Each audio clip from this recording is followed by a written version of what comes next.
Good afternoon सभी को, very good afternoon. कैसे हैं आप सभी?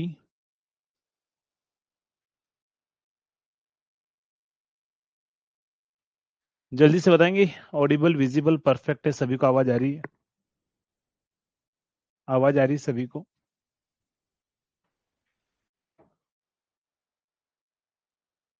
तो एक बार ये भी बता दो कि जिन्होंने भी रीजनिंग की क्लास ली है, कैसा लगा आप सभी को पढ़कर?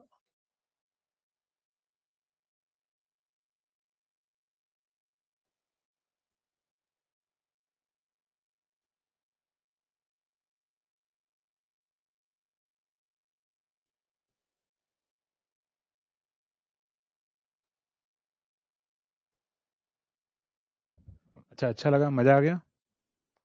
तो यही तो बात मैंने आपको बोला था। अच्छा, कहाँ हो रही थी? एप्लीकेशन के अंदर हो रही थी डियर? कॉम्बो बैच के अंदर है ना, फास्ट ट्रैक बैच में नहीं। तो मैंने आपको यही बोला था, मैंने आपको बोला था कि मैं आप सभी के लिए बेहतरीन फैकल्टी ला रहा हूँ।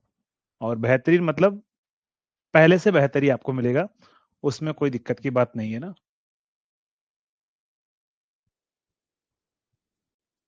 अच्छा किया हिमांशु सर को लाकर।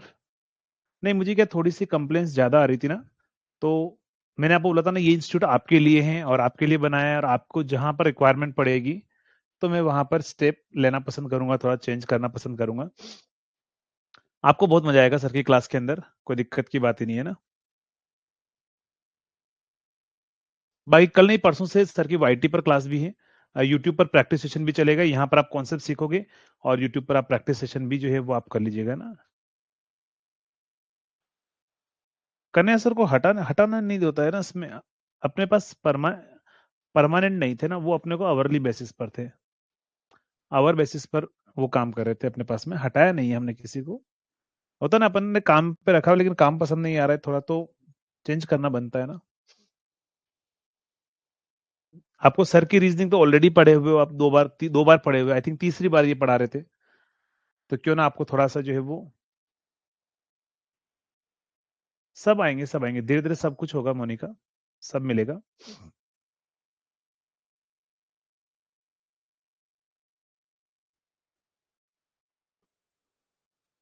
अच्छा, मैथ्स के लेकर लेकर भी आई? अरे यार, मैथ्स में पढ़ा रहा हूँ आपको, अच्छा ही पढ़ा रहा हूँ। क्वेश्चन नहीं बन रहे क्या मैथ्स के लिए? मैथ्स में क्वेश्चन नहीं बन रहे हो तो आप बता दो, चेंज कर लेंगे, कोई दिक्कत नहीं है। और क्वेश्चन बन रहे हैं तो कोई दिक्कत की बात है ही नहीं है ना। और जब तक मुझे पता है आरआरबी जी के क्वेश्चन आप बनाओगे, आराम से बन जाएंगे जो मैं पढ़ा रहा हूँ उससे, उसमें कोई ज्यादा टेंशन की बात नहीं है ना।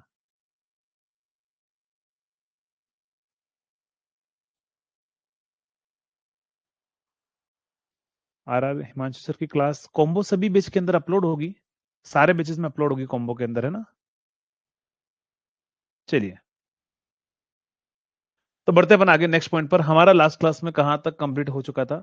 आई थिंक मेरे हिसाब से अपना एरर एनालिसिस टॉपिक चल रहा था, और एरर एनालिसिस के अंदर मैंने आपको डेट टाइम और डेट जोन के बारे में बताया था, राइट?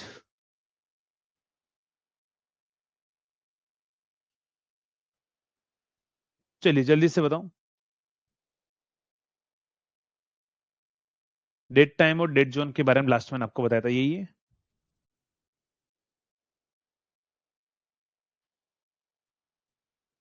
चलिए, तो अगर हम बात करें यहाँ पर अगर हम बात करें डेट टाइम और डेट जोन के बारे में, लाने में मैं ले आऊंगा फैकल्टी, कोई दिक्कत नहीं है। तो मुझे उसको पे भी करना पड़ेगा, तो मुझे कोर्सेज की प्राइस थोड़ी सी हाइक करनी पड़ेगी, उसमें कोई इश्यू नहीं होना चाहिए फिर। लाने में मुझे कोई इश्यू नहीं है, मुझे क्या दिक्कत है, आपको चाहिए तो फैकल्टी अपन ले आएंगे, लेकिन फिर उसकी प्राइस, क्योंकि फैकल्टी को पे करना पड़ेगा ना, पे करने के लिए प्राइस हाइक करनी पड़ेगी मुझे। तो उसमें कोई इश्यू नहीं होना चाहिए फिर आपको। फिर ऐसा नहीं बोलना चाहिए कि सर आपने जो है वो, हमने खरीदा था पिछली बार जो है वो 1800 में, रिन्यू करने में हमें 2500 देने पड़ रहे हैं। तो वो वाली चीज फिर नहीं होनी चाहिए ना। चलिए, तो अपन बात करते हैं, स्टार्ट करते हैं। तो हमारे पास में क्या है, अगर हम बात करें इसके अंदर, तो हमारा टॉपिक चल रहा था error analysis. Error analysis, error analysis. तो एरर की अगर हम बात करें तो एरर जो है वो हमारे पास में क्या होगी, तो मैंने आपको बता दिया था कहां पर, डेट टाइम और डेट जोन के बारे में। अब मैं बात करता हूं यहां पर लीनियरिटी प्रॉपर्टी एक और होती है, लीनियरिटी होती है हमारे पास में, हिस्टेरिसिस हमारे पास में होता है, हिस्टेरिसिस हमारे पास में होता है। नेक्स्ट होगा थ्रेशोल्ड हमारे पास में होगा, थ्रेशोल्ड हमारे पास में होगा। नेक्स्ट हमारे पास में क्या होगा, नॉन लीनियरिटी हमारे पास में होगा, नॉन लीनियरिटी हमारे पास में होगा, फिडिलिटी हमारे पास में होगा, फिडिलिटी हमारे पास में होगा। इनमें से आप मुझे बताएंगे कौन डिजायरेबल है और कौन नॉन डिजायरेबल है, जल्दी से बताओ, जल्दी से बताओ। फिडिलिटी जो है और ये सारे इनमें से डिजायरेबल कौन कौन सी है और नॉन डिजायरेबल कौन कौन सी है। तो हम ये चाहते हैं कि हमारा इंस्ट्रूमेंट हमेशा लीनियरिटी प्रॉपर्टी को फॉलो करना चाहिए। तो ये हमारे पास में क्या होगी, डिजायरेबल प्रॉपर्टी हमारे पास में होगी। डिजायरेबल हिस्टेरिसिस जो है वो अनडिजायरेबल है, हम नहीं चाहते हिस्टेरिसिस आना चाहिए, अनडिजायरेबल प्रॉपर्टी है। नेक्स्ट थ्रेशोल्ड जो है वो भी नहीं आना चाहिए, वो भी अनडिजायरेबल है। नॉन लीनियरिटी है वो भी हमारे पास में अनडिजायरेबल है। फिडिलिटी क्या होता है, जल्दी से बताओ, फिडिलिटी क्या होता है, डिजायरेबल या अनडिजायरेबल? और फिडिलिटी होता क्या है, कोई बताएगा? फिडिलिटी क्या होता है, जल्दी से बताओ, फास्ट आंसर बताएंगे। फिडिलिटी क्या होती है हमारे पास में, डिजायरेबल क्वांटिटी होती है, करेक्ट। फिडिलिटी हमारे पास में क्या है, डिजायरेबल क्वांटिटी है। फिडिलिटी हमारे पास में क्या है, डिजायरेबल क्वांटिटी है। फिडिलिटी होती क्या है, फिडिलिटी होती क्या है, डायनेमिक कैरेक्टरिस्टिक्स होता है, करेक्ट। डायनेमिक कैरेक्टरिस्टिक्स जो आपका इंस्ट्रूमेंट हम जो चाहते हैं उसी कैरेक्टरिस्टिक्स को फॉलो करे, वही हमारे पास में क्या होती है, फिडिलिटी हमारे पास में होती है ना। फिडिलिटी क्या होती है, डिजायरेबल होती है, और ये डायनेमिक कैरेक्टरिस्टिक्स होती है, जो इंस्ट्रूमेंट हम जो चाहते हैं इंस्ट्रूमेंट उसी कैरेक्टरिस्टिक्स को फॉलो करें, तो वो कहलाती है हमारे पास में फिडिलिटी कहलाती है ना। तो बस ये याद रखना आपके पास में कि क्या होता है, डिजायरेबल कौन सी अनडिजायरेबल है, तो ये सारी चीजें आपको याद रखनी है। नेक्स्ट अगर हम बात करें हमारे पास में कॉम्बिनेशनल एरर, नेक्स्ट होगा हमारे पास combinational error, combinational error, combinational error. चलिए कॉम्बिनेशनल एरर की अगर मैं बात करूं तो कॉम्बिनेशनल एरर होगी क्या, तो कॉम्बिनेशनल एरर की अगर हम बात करें तो यहां पर क्या होगा समझिएगा। तो कॉम्बिनेशनल एरर के अंदर हमारे पास में आएगा, पहला जो कॉम्बिनेशन किसकी बात कर रहा हूं मैं, तो पहला सम और डिफरेंस का कॉम्बिनेशन होगा, सम और डिफरेंस कॉम्बिनेशन, सम और डिफरेंस कॉम्बिनेशन। अगर मैं सम की बात करूं, ध्यान रखना कोई एक एक्स क्वांटिटी है जो x1 plus x2 plus x3 हमारे पास में है, and x1 minus x2 plus x3 हमारे पास में है। ये हमारे पास में कोई भी एक क्वांटिटी है। अगर हम बात करें इसके अंदर, ये x1 क्या है, तो ध्यान रखिएगा x1 जिसकी ट्रू वैल्यू a है और परसेंटेज एरर जो है वो ER1 है, x2 है उसकी ट्रू वैल्यू b है, परसेंटेज एरर है वो ER2 है, x3 हमारे पास में कोई वैल्यू c है, परसेंटेज एरर ER3 हमारे पास में है।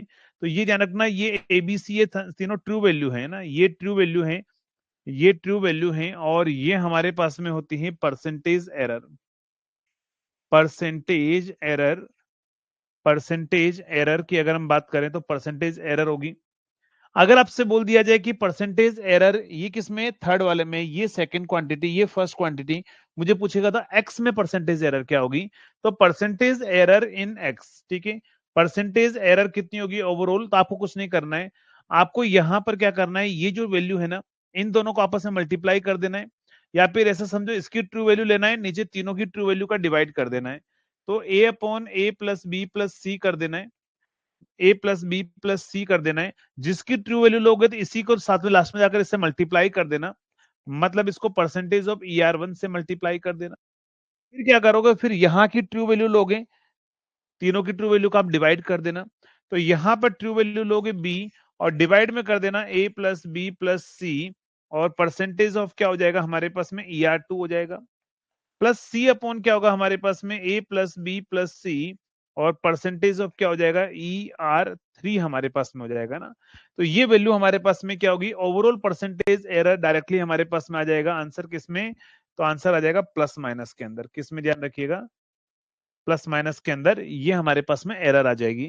तो आपको एग्जाम में क्वेश्चन क्या पूछेगा, आपको एग्जामिनर एग्जाम में ऐसा क्वेश्चन पूछेगा कि टू रेजिस्टेंस है, एक रेजिस्टेंस R1 जो है वो हमारे पास में 80 प्लस माइनस 2% है, और R2 रेजिस्टेंस जो है वो हमारे पास में 120 प्लस माइनस 3% है।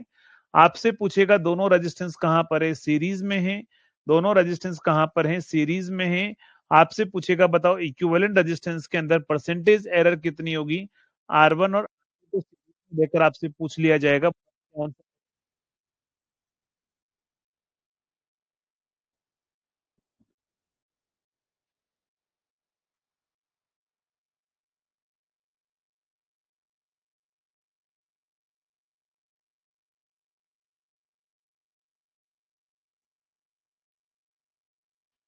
चलिए आंसर बताएंगे जल्दी से।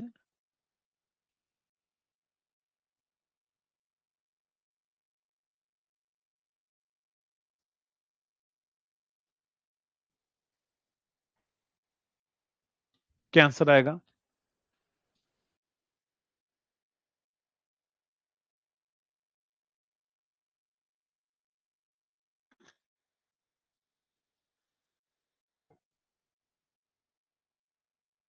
चलिए 2.6, 2.1, 4.4 तीन ऑप्शन आ चुके हैं। अगर हम बात करें, मैंने क्या बोला, इन दोनों को मल्टीप्लाई कर दो, इन दोनों को मल्टीप्लाई कर लो, मतलब 80 को 2 से मल्टीप्लाई कर लो, डिवाइड में इन दोनों की ट्रू वैल्यू का समेशन कर देना 80 प्लस 100, प्लस इन दोनों को मल्टीप्लाई कर लो 120 इंटू कितना होगा हमारे पास में 3, डिवाइड बाय 80 प्लस 120 कर देना, 80 प्लस 120। तो यहां से क्या आ जाएगा हमारे पास में, ये आएगा 160 डिवाइड बाय 200। यहां से कितना आ जाएगा हमारे पास में 360 divide by 200। Answer plus minus में और परसेंटेज में आंसर आएगा। तो यहां से कितना आएगा हमारे पास में 520 डिवाइड बाय 200 है ना, कितना आएगा 200। तो ये प्लस माइनस में हमारा आंसर आएगा परसेंटेज के अंदर। तो ये कितना आएगा 80 इंटू 2%, 120 इंटू 3% डिवाइड बाय 200 अगर आप करोगे तो एक जीरो कैंसिल हो गया हमारे पास में, एक जीरो कैंसिल हो जाएगा, तो ये बचेगा 3, सॉरी 2 और 6। तो 2.6% आपका आंसर आ रहा होगा, 2.6% आपका आंसर आ रहा होगा। इसके अलावा जिसका भी कोई आंसर आया है तो वो हमारा रॉन्ग आंसर है। नेक्स्ट अगला क्वेश्चन, आपको एग्जाम में ऐसा क्वेश्चन दे दिया जाएगा कि हमारे पास में टोटल करंट आई जो है ना, वो I1 प्लस I2 हमारे पास में है, जिसमें से I जो है वो 10 प्लस माइनस हमारे पास में 1% है, एंड करंट I1 जो है वो हमारे पास में 6 प्लस माइनस 2% है। आपसे पूछ लिया जाएगा find percentage error in I2 कितना होगा। चलो जल्दी से बताओ क्या आंसर आएगा, परसेंटेज एरर इन I2 कितना होगा, क्या आंसर आएगा?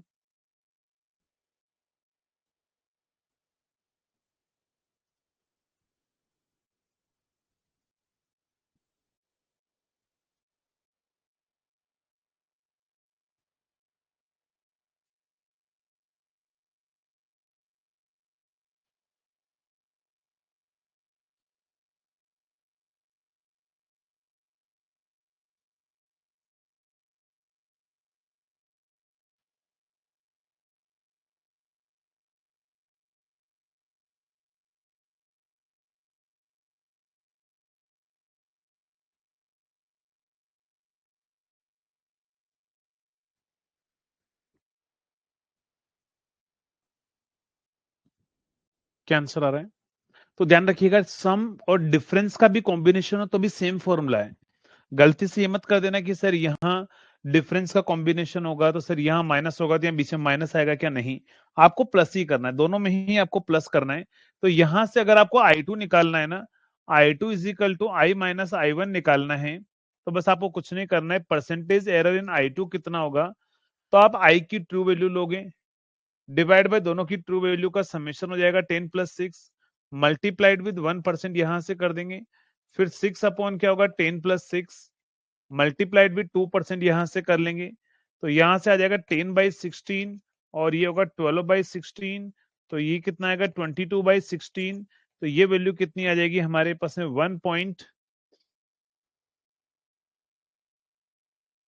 1.37 1.37%, ये आंसर आ रहा है। 1.37% आंसर आ रहा होगा, करेक्ट। 1.37% आपका आंसर आ जाएगा। नेक्स्ट, अब बहुत बार एग्जामिनर पता है क्या करता है, ऐसा क्वेश्चन नहीं पूछता है, वो एग्जाम में ऐसा क्वेश्चन पूछ लेता है। फॉर एग्जाम्पल आपसे बोल दिया जाएगा R1 जो है वो कितना है, 100 प्लस माइनस हमारे पास में क्या है, 5 ओम है। एंड अगर हम बात करें यहाँ पर R2 जो है वो हमारे पास में क्या है, 200 प्लस माइनस हमारे पास में क्या है, 3 ओम है। 3 ओम है। आपसे पूछेगा find R equivalent, R equivalent, और आपसे बोल दिया जाएगा आर जो है ना, जो आर इक्विवेलेंट है वो R1 प्लस R2 दोनों का सीरीज कॉम्बिनेशन है, ये सब कुछ बोल दिया जाएगा। आर इक्विवेलेंट मतलब ऐसा, ये है R1 प्लस R2। आंसर आपसे पूछेगा परसेंटेज के अंदर, आपसे क्या पूछेगा, find percentage error in are equivalent. चलिए, तो आर इक्विवेलेंट के अंदर परसेंटेज एरर जो है वो हमारे पास में क्या होगी, जल्दी से बताएंगे। आर इक्विवेलेंट के अंदर परसेंटेज एरर जो है वो हमारे पास में क्या होगी।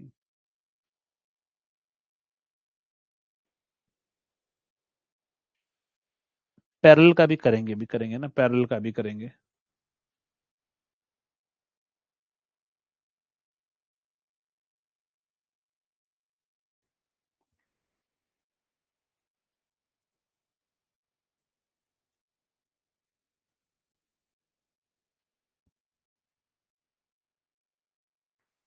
चलिए समझना,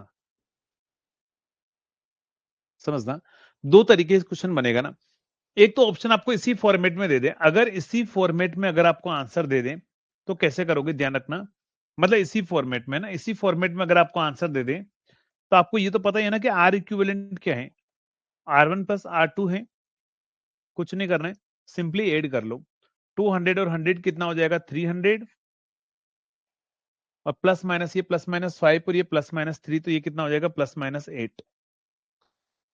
इस फॉर्म में अपन कर सकते हैं, नहीं कर सकते हैं। 300 प्लस माइनस 8 ओम लिख सकते हैं, नहीं लिख सकते हैं। नहीं, वो उसमें नहीं लिख सकते, परसेंटेज के अंदर, ध्यान रखिएगा। ये परसेंटेज में नहीं है, ये ओम में है। ये डेटा ओम के अंदर है, ये ध्यान रखना, ये ओम के अंदर डेटा है, परसेंटेज के अंदर नहीं है। अगर आपको इस ओम के अंदर डेटा पूछे तो आप ऐसा कर सकते हो, परसेंटेज में नहीं कर सकते आप ऐसा, है ना। आप ऐसा आंसर लिख दो, अब आप परसेंटेज निकालना है ना। परसेंटेज क्या होता है, ये एरर है, ये ट्रू है। तो अगर आपको परसेंटेज एरर निकालनी है तो 8 डिवाइड बाय 300 मल्टीप्लाइड विद 100 कर दो, तो आपका जो आंसर आ रहा होगा 8/3% आ रहा होगा प्लस माइनस के अंदर। बताओ, यही आ रहा है प्लस माइनस में, प्लस माइनस में 8/3% आंसर आ रहा होगा। ये आंसर किस किस का आया है, 2.67, करेक्ट। 2.67 आपका आंसर आ जाएगा। तो देखो, अगर आप इस क्वेश्चन को परसेंटेज में पूछा है, जैसे मान लो मैंने परसेंटेज एरर पूछा है, तो आंसर आएगा 8/3% आपका आंसर आएगा ना। तो आप ऐसा भी कर सकते हो कि इन दोनों को ऐड कर लो, लेकिन ध्यान रखना, ऐड तब कर सकते हो जब यहाँ ओम में दे रखा हो, परसेंटेज में हो तब आप नहीं ऐड कर सकते, है ना। तो ओम में दे रखा है, दोनों को ऐड कर लिया, ऐड करने के बाद में हमने डायरेक्ट एरर निकाल ली। ये तो हो गया फर्स्ट मेथड, ये तो हो गया फर्स्ट मेथड। कोई बोलेगा सर नहीं, मजा नहीं आया, थोड़ा कुछ अजब एक्स्ट्रा दिमाग लगाने वाला मेथड बताओ। तो मैं दूसरा मेथड बताता हूं आपको। दूसरा मेथड जो होगा, सेकंड मेथड, उसमें आप पहले ही कन्वर्जन कर लो, 5 को उसको कन्वर्ट कर लो। तो क्या करोगे, एरर में क्या लिखोगे, 5/100 इंटू 100 लिखोगे तो कितना आएगा बताओ, 5% हो जाएगा प्लस माइनस के अंदर। यहां पर परसेंटेज में एरर निकाल लो, पहले एरर परसेंटेज के अंदर, तो 3 डिवाइड बाई 200 इंटू 100, तो ये आ जाएगा हमारे पास में, कितना आएगा, 1.5%। ठीक है, अब ये आ गया, परसेंटेज में आंसर निकाल लिया। अब वही फॉर्मूला यूज कर लो, कौन सा बताओ, हमारे पास में ए अपॉन दोनों का समेशन कर लो, 300 प्लस, और मल्टीप्लाइड विद 5% से मल्टीप्लाई कर लो, प्लस 200 अपॉन 300, और इधर 1.5% से मल्टीप्लाई कर लो, तो ये कैंसिल हो जाएगा हमारे पास में। तो ये कितना आएगा, 5/3, और ये कितना आएगा, 3/3, तो 1 बचेगा तो ये आएगा 8/3%। बताओ इस तरीके से किस किसने किया था, इस मेथड से किस किसने किया था, आंसर सेम आएगा, आंसर में कोई दिक्कत की बात नहीं है। सेकंड वाला मेथड किस किसने फॉलो किया था, और कौन सा वाला मेथड बेस्ट है? अजय ने फॉलो किया था, पहले कन्वर्जन किया और देन फिर आंसर निकाला होगा, बट कौन सा वाला मेथड बेस्ट है? अच्छा, उतना नंबर नहीं किया तो फर्स्ट वाला मेथड सबसे बेस्ट है ना। लेकिन कब ही ध्यान रखना, जब इस फॉर्मेट में आंसर हमसे क्या हो, दिया गया हो क्वेश्चन में, और इसी फॉर्मेट में आंसर अगर आपको पूछे, नहीं तो एरर परसेंटेज में भी पूछे तो भी कोई दिक्कत नहीं है ना, परसेंटेज में पूछे तो भी हमारे पास में जो है कोई दिक्कत नहीं है। तो ये फर्स्ट वाला आप फॉलो करना, सेकंड वाला भी आप कर सकते हो, कोई दिक्कत की बात नहीं है, बट प्रिफर आप फर्स्ट को ही करना। चलिए, तो ये जो कॉम्बिनेशन था ये था सम डिफरेंस का कॉम्बिनेशन। अब हमारे पास में क्या होगा, नेक्स्ट हमारे पास में रहेगा कॉम्बिनेशन किस किस का होगा हमारे पास में, तो नेक्स्ट होगा मल्टीप्लीकेशन और division combination. Multiplication and division.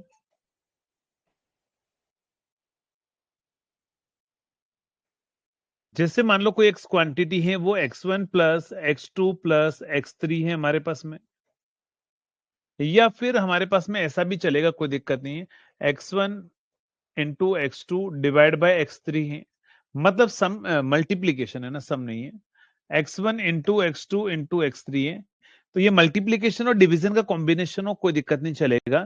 तो आपको क्या करना होगा, ध्यान रखिएगा, आपको सिर्फ इसमें एरर निकालनी है ना, ER एरर x में निकालनी है, तो आप क्या करना, तीनों की एरर जो है ना, ER1 ER2 और ER3 जो है, इनको आप ऐड कर देना, इनको ऐड कर देना। क्या होगा, इनको आप क्या करना, ऐड कर देना। आंसर किस में आएगा, ध्यान रखिएगा, आंसर आएगा परसेंटेज के अंदर आएगा, प्लस माइनस में। अगर इनके ऊपर पावर हो ना PQR, तो पावर P आगे, Q आगे और R आगे, जिसकी एरर है ना, उसके आगे PQR ये भी लगा देना है ना, पावर भी लगा देना। मतलब यहाँ PQR हो तो इन तीनों के आगे पावर लगा देना, दोनों में ही सेम फॉर्मूला आपको यूज करना है। तो आपको एग्जामिनर क्या करेगा, ध्यान रखिएगा, आपको एग्जामिनर जो है वो पूछेगा कि हमारे पास में आंसर क्या होगा, तो क्वेश्चन ऐसा पूछेगा, आपसे बोल दिया जाएगा, फॉर एग्जांपल आपसे बोला जाएगा कि एक क्वांटिटी है हमारे पास में x1, x1 कितना है हमारे पास में, या फिर ऐसा बोल दिया जाएगा, इफ परसेंटेज एरर किसके अंदर, करंट के अंदर जो है वो 2% है, और परसेंटेज एरर किसके अंदर, वोल्टेज के अंदर जो है 1.5% है, find percentage error, percentage error in power. चलो जल्दी से बताओ, पावर के अंदर क्या होगी परसेंटेज एरर, आंसर बताएंगे। परसेंटेज में हो तो ऐड कर दो वैल्यू को। चलिए, तो क्या आंसर होगा, तो आपको क्या करना है, पहले कॉम्बिनेशन बनाना है, पावर इज इक्वल टू क्या होता है, V इंटू आई होता है ना, बस मल्टीप्लीकेशन है, तो आप क्या करोगे, वोल्टेज और करंट की एरर को ऐड कर लो, प्लस माइनस परसेंटेज के अंदर। तो 2 प्लस माइनस प्लस होगा हमारे पास में 1.5, और प्लस माइनस हमने कॉमन ले लिया, तो आंसर आएगा 3.5%। क्या आंसर आएगा, 3.5% हमारे पास में रहेगा। नेक्स्ट अगर हम बात करें, अगर मान लो ऐसा ना पूछे, तो आपको ये पूछ लेगा कि, आपको क्वेश्चन ऐसा पूछ लेगा, करंट के अंदर एरर इतनी है, पावर के अंदर जो एरर है ना, वो कितनी है हमारे पास में, पावर के अंदर एरर है 1.5% है, फाइंड एरर किसके अंदर, रेजिस्टेंस के अंदर, एरर किसके अंदर, इन रेजिस्टेंस R के अंदर कितनी एरर होगी, बताओ क्या आंसर आएगा, रेजिस्टेंस R के अंदर कितनी एरर होगी बताइए, रेजिस्टेंस R के अंदर कितनी एरर होगी बताइए।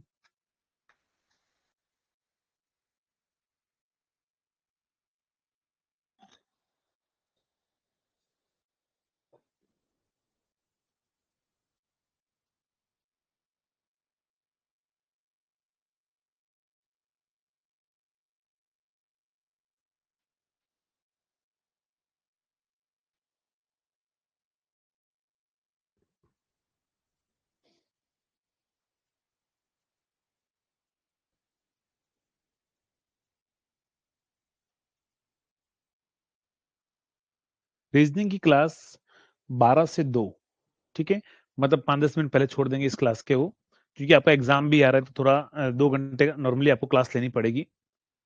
तो 12 से 2 में 5-10 मिनट बचेंगे, वो आपको छोड़ देंगे, तो इस टाइम पर आप ज्वाइन कर सकते हैं ना।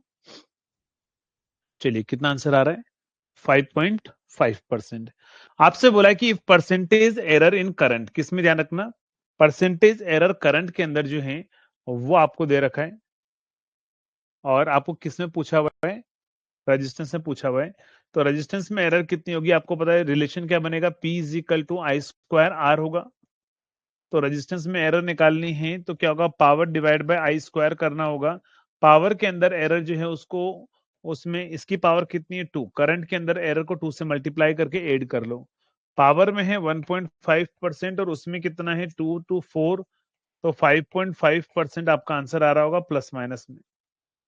कितना आंसर आ रहा है? 5.5% जो है वो आपका आंसर आएगा ना।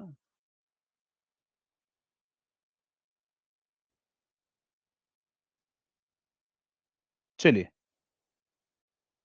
क्लास बेटा सभी कॉम्बो बैच में चल रही है ना, जितने पुराने से लेकर अभी तक में है ना। एक साल पहले का जिसका बैच होगा उसमें भी चल रही है, और इसमें भी चल रही है, दोनों में चल रही है ना। चलिए बढ़ते हैं अपन आगे नेक्स्ट पॉइंट पर। नेक्स्ट पॉइंट पर, तो नेक्स्ट पॉइंट पर अगर हम बात करें तो ये आपके पास में पूछा जाएगा। आपको एग्जाम में ऐसा क्वेश्चन पूछ लेगा, बताओ पावर के अंदर एरर जो है वो 1% है, वोल्टेज के अंदर एरर, ये किस में ध्यान रखना? एरर इन पावर, फिर एरर इन वोल्टेज वो है 1.5%। Error in current, error in current 2%। Find error in power factor, error in power factor. चलिए बताएंगे पावर फैक्टर के अंदर एरर क्या होगी। V इंटू आई से कैसे निकालोगे बेटा? हमें तो रिलेशन रेजिस्टेंस पूछा हुआ है ना, तो पावर दे रखा है और करंट दे रखा है, तो P is equal to I square R से ही निकालना पड़ेगा ना। P equal to I square R से निकालो। चलो इसका आंसर बताओ। अरे आप तो बहुत फास्ट हो गए यार। चलिए, तो ध्यान रखिएगा पावर के अंदर एरर निकालनी है ना, तो यहां पर पावर फैक्टर के अंदर है ना, तो P इज इक्वल टू होता है V I into cos phi. तो cos phi is equal to क्या हो जाएगा? P डिवाइड बाई वी आई।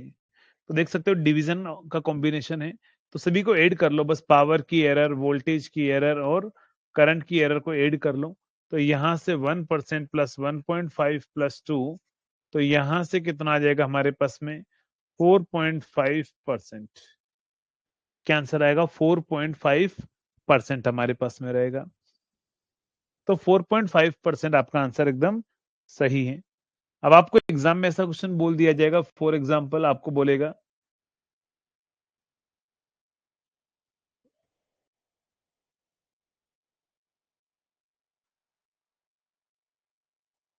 ये दो हमारे पास में क्या है रेजिस्टेंस है, एक है R1 और दूसरा है हमारे पास में है R2। R1 जो है वो 100 प्लस माइनस कितना है? 2% है। R2 कितना है? 200 प्लस माइनस 4% है। फाइंड परसेंटेज एरर किसके अंदर? आर इक्विवेलेंट के अंदर। आर इक्विवेलेंट क्या होगा? दोनों का पैरेलल होगा।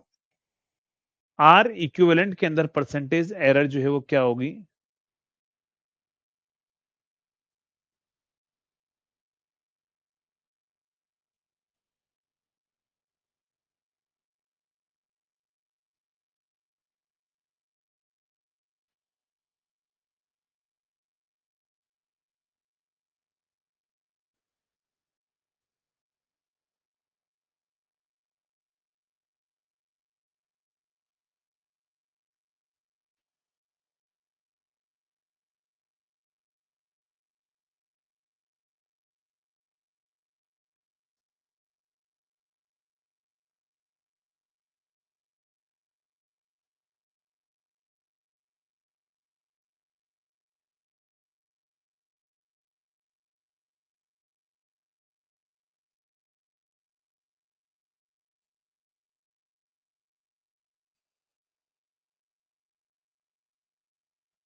चलिए क्या आंसर आ रहा है? 2.66%, 8%। चलिए समझिएगा, अब जब भी ऐसा क्वेश्चन निकालना है ना, इससे फास्ट कोई तरीका नहीं होगा जो मैं आपको बता रहा हूं।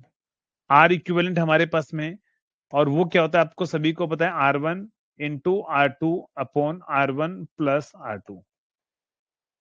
तो सुनना क्या करोगे, आप सबसे पहले R1 प्लस R2 की एरर निकालोगे।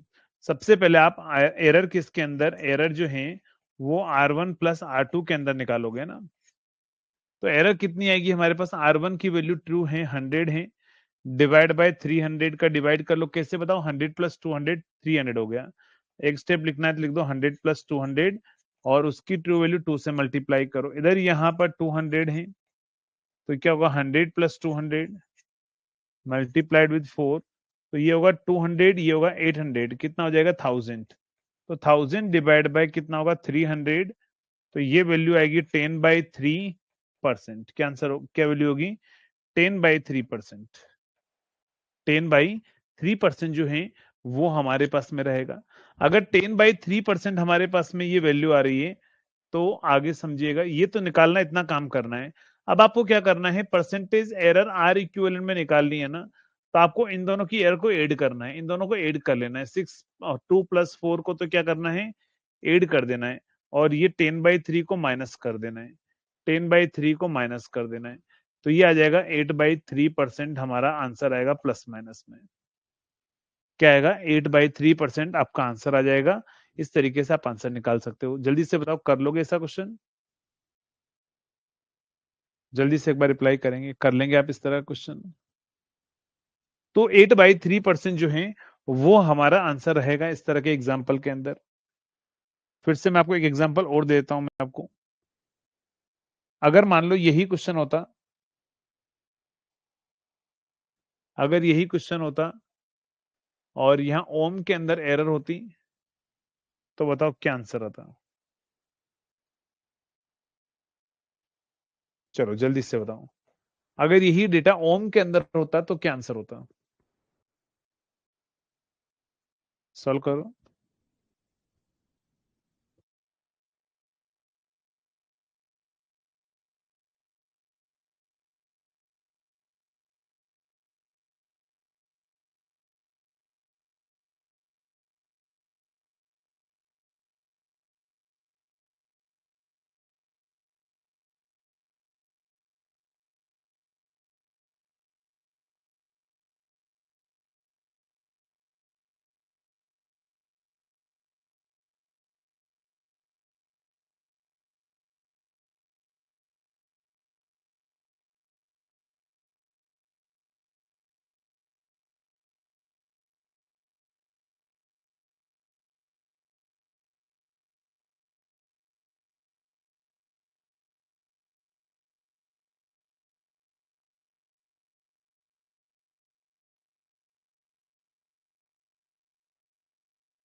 चलिए, क्या आंसर आ रहा है? 2 आंसर आ रहा है। ठीक है, समझिएगा, अगर ऐसा क्वेश्चन कभी भी हो, अब आप कैसे करोगे, या तो आप कन्वर्जन करके करो अगर आपको अच्छा लगे तो, नहीं तो आप इसको ऐसा भी कर लो, है ना। देखो यहां पर आपको सभी को पता है कि परसेंटेज एरर निकालने का एक तरीका और होता है। परसेंटेज एरर का एक तरीका होता है, क्या होता है परसेंटेज एरर का, measured value minus true value divide by true value into 100। ठीक है, तो मेजर्ड वैल्यू की अगर हम बात करें, मेजर रेजिस्टेंस कितना है, तो इन दोनों का पैरेलल निकाल लो, है ना। आर एम जो होगा मेजर रेजिस्टेंस होगा वो आएगा 100 into 200 divide by 100 plus 200, R1 into R2 upon R1 plus R2 से। तो ये आ जाएगा हमारे पास में 200 डिवाइड बाय 3, ये आर इक्विवेलेंट आएगा। एक तो ये ट्रू का निकाला है हमने, ट्रू रेजिस्टेंस निकाला है, ये ध्यान रखिएगा कौन सा है, ये ट्रू रेजिस्टेंस है, ट्रू रेजिस्टेंस, ट्रू रेजिस्टेंस की ट्रू वैल्यू से अपन ने निकाला है आरटी। मेजर रेजिस्टेंस क्या होगा, तो इसमें से 2 माइनस कर दो, इसमें से 4 माइनस कर दो, या 2 प्लस कर दो। इसकी रेंज कितनी होगी, रेंज होगी 98 से लेकर 102 तक होगी, और यहां पर क्या होगा 196 से लेकर कहां तक 204 तक होगी। आपकी मर्जी, या तो अपर लिमिट को लेकर क्या करोगे, अपर लिमिट को लेकर मेजर रेजिस्टेंस आप निकाल लो आर एम, तो वो आ जाएगा 102 इंटू 104 डिवाइड 204 डिवाइड बाय 306। तो ये जो भी वैल्यू आ रही है अब आप ये निकाल लो, ये आ जाएगा मेजर रेजिस्टेंस।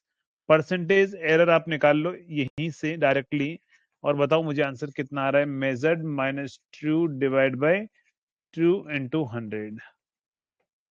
चलो बताओ जल्दी से आंसर क्या आ रहा है,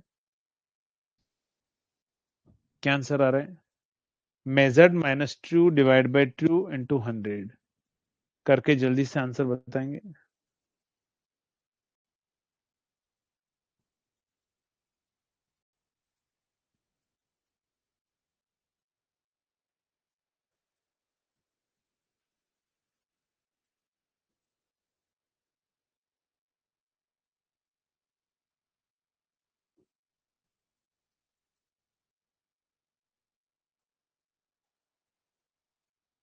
चलिए आप इसको निकालिए कितना वैल्यू आ रही है।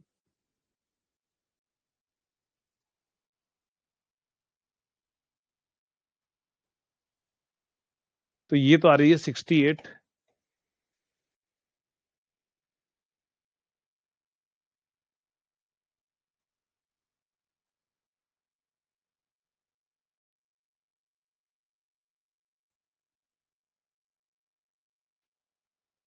ये होगा 66.67, 66.67 माइनस 68, उल्टा लिख दिया। मेजर पहले आएगा 68 माइनस 66.67, नहीं तो 200 by 3 divide by 200 by 3, 3 LCM ले लो, तो यहां से कितना आ जाएगा 204 माइनस 200 डिवाइड बाई 200, तो ये कितना आ जाएगा हमारे पास में 4 डिवाइड बाई 200, और परसेंटेज में निकालना है और 100 से मल्टीप्लाई कर लो, तो आंसर आ जाएगा 2%। 2% आपका आंसर आ रहा होगा, आंसर आ रहा है 2%। तो देखो आप ऐसे भी कर सकते हो, कोई जरूरी नहीं कि आप इस मेथड से करो, ये तो मैंने आपको बताया एक और तरीका। आप ऐसे नहीं करोगे तो पहले उसको कन्वर्जन कर लो परसेंटेज में, इसको देन सॉल्व कर लो, उससे भी आप कर सकते हो। आपने किससे किया है, इस मेथड से किया है या फिर कन्वर्जन करके किया है, परसेंटेज में लेकर फिर आंसर निकाला है, जल्दी से बताओ। परसेंटेज में लेकर सॉल्व किया है या इसी मेथड से सॉल्व किया है, परसेंटेज से किया है कन्वर्जन करके। ठीक है, आपके पास में दो मेथड है, जो आपको अच्छा लगे, जो आपके माइंड में क्लिक करे, आप उस मेथड को यूज कर लेना, है ना। चलिए नेक्स्ट बढ़ते हैं अपन आगे।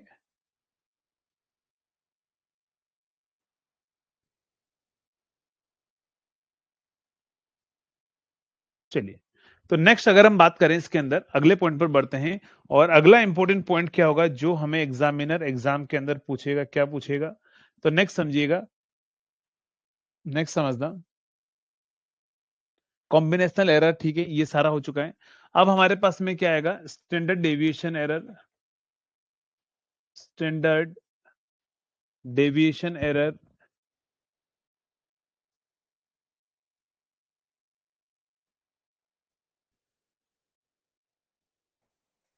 Standard deviation error.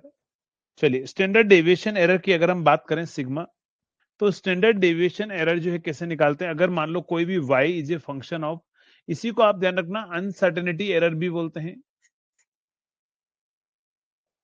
Uncertainty error भी बोलते हैं, या फिर प्रोबेबल एरर भी बोलते हैं। इसी को अपन क्या बोलते हैं, अनसर्टेनिटी एरर, या फिर हमारे पास में क्या होगा, प्रोबेबल एरर।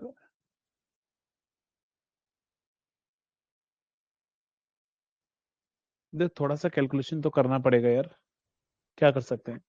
चलिए, तो स्टैंडर्ड डेविएशन एरर या फिर अनसर्टेनिटी एरर में y is a function of, ध्यान रखिएगा, x1, x2, x3 and so on xn। y जो फंक्शन है किसका, x1, x2, x3 up to xn का हमारे पास में फंक्शन है। और यहां पर क्या होगा, इफ इन आपसे बोल दिया जाएगा uncertainty error in volt x1, x2 up to xn जो है वो हमारे पास में W1, W2 up to Wn है ना। तो ये हमारे पास में आपसे बोलेगा बताओ y के अंदर अनसर्टेनिटी एरर कितनी होगी। तो अनसर्टेनिटी एरर के लिए नोटेशन W यूज करते हैं, स्टैंडर्ड डेविएशन के लिए सिग्मा यूज करते हैं, प्रोबेबल एरर के लिए हम R यूज करते हैं ना। तो स्टैंडर्ड डेविएशन के लिए हम क्या यूज करते हैं, W। तो यहां से क्या आएगा, W ऑफ Y जो होगा वो हमारे पास में क्या आएगा, आपको क्या करना है, रूट लेना है, इसको पहले x1 के रेस्पेक्ट में डिफरेंशिएट करना है, del y by del x1, और उस x1 की वैल्यू का स्क्वायर कर देना वहीं पर। ध्यान रखना W1 मतलब x1 की वैल्यू क्या है, उसका dy बाई dx करके स्क्वायर कर देना। इसकी जो अनसर्टेनिटी एरर है ना कौन सी, W1, तो उसका भी स्क्वायर से मल्टीप्लाई कर देना। फिर आप इसको डिफरेंशिएट करना, del y by del x2, del y by del x2, उसका भी स्क्वायर कर देना, मल्टीप्लाई विद W2 का स्क्वायर कर देना, एंड सो ऑन। ये हमारे पास में रहेगा सभी के लिए फॉर्मूला। बस नोटेशन यहाँ चेंज कर लो, यहाँ W की जगह सिग्मा कर दो तो स्टैंडर्ड डेविएशन हो जाएगा। यहाँ पर हमारे पास में क्या है, सिग्मा कर दो स्टैंडर्ड डेविएशन होगा, R कर दो प्रोबेबल एरर हो जाएगा। तो ये सेम ही रहेगा हमारे पास में ना, उसमें कोई चेंजेस नहीं आएगा। तो आपको ऐसा क्वेश्चन पूछेगा, समझना, आपसे बोल दिया जाएगा if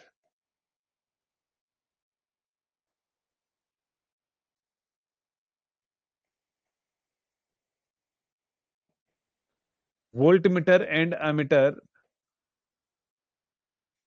if voltmeter and ammeter are used for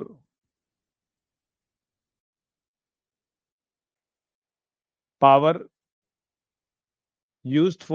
measurement। चलिए, ammeter and voltmeter are used for resistance कर दो, पावर की जगह resistance measurement. If voltmeter and ammeter reads voltmeter and ammeter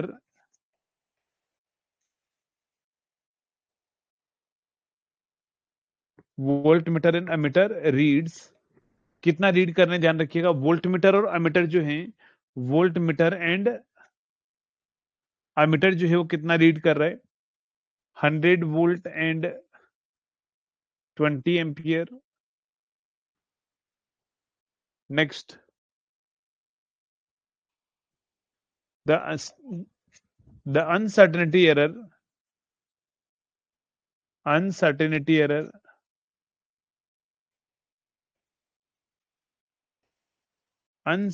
error in reading are 5 volt,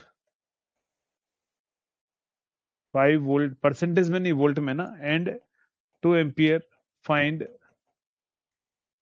percentage error. चलिए, percentage error आपको find out करनी है, percentage नहीं, प्रोबेबल एरर,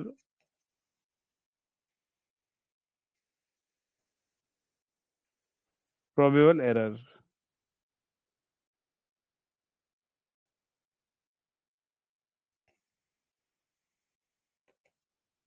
इन power. Power के जो हमारे पास है, प्रोबेबल एरर कितनी होगी पावर के अंदर, जल्दी से बताओ क्या आंसर आएगा।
कोई बोल रहे सर हिंदी में भी बोलिए। कोई बताओ यार स्टैंडर्ड डेविएशन को क्या बोलते हैं?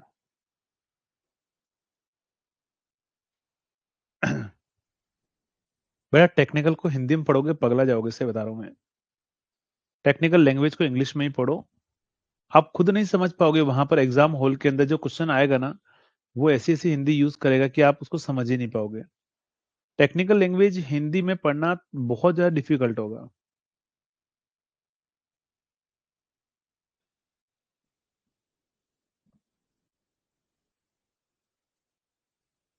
टेक्निकल तो इंग्लिश में पढ़ो, बाकी चीजें मैं हिंदी में बोल दूं, कोई दिक्कत नहीं है। मानक विचलन।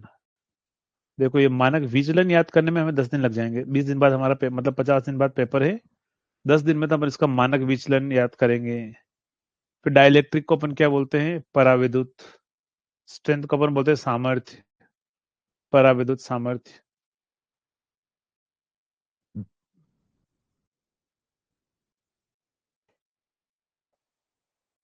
चलिए, तो अगर हम बात करें यहां पर समझना, अगर आपसे बोल दिया जाए कभी भी कि आपके पास में जो है पूछ लिया जाए अनसर्टेनिटी एरर किसमें पूछी हुई, ध्यान रखना पावर के अंदर, तो पहले आप रिलेशन बनाओगे ना। Power P is equal to V into I होता है, समझिएगा। Power P is equal to क्या होता है? V इंटू आई होता है। आपको पावर अनसर्टेनिटी एरर पावर में लिखनी है ना, तो मैंने बोला रूट लेना। पावर को पहले वोल्टेज के रेस्पेक्ट में पार्शियली डिफरेंशिएट करना, फिर उसका स्क्वायर कर देना, उसके वोल्टेज की एरर का स्क्वायर से मल्टीप्लाई कर देना, फिर पावर को करंट से का स्क्वायर करना, डब्ल्यू ऑफ आई का स्क्वायर से आप मल्टीप्लाई कर देना, है ना। चलिए, तो अगर हम बात करें इसके अंदर, तो यहां से क्या आएगा? डब्ल्यू ऑफ पी जो आएगा वो uncertainty del P by del V कितना होगा? तो पहले इसको पावर को del P by del V कीजिए तो करंट बचेगा आई, और आई कितना है? 20 एम्पियर मैंने आपको दे रखा है।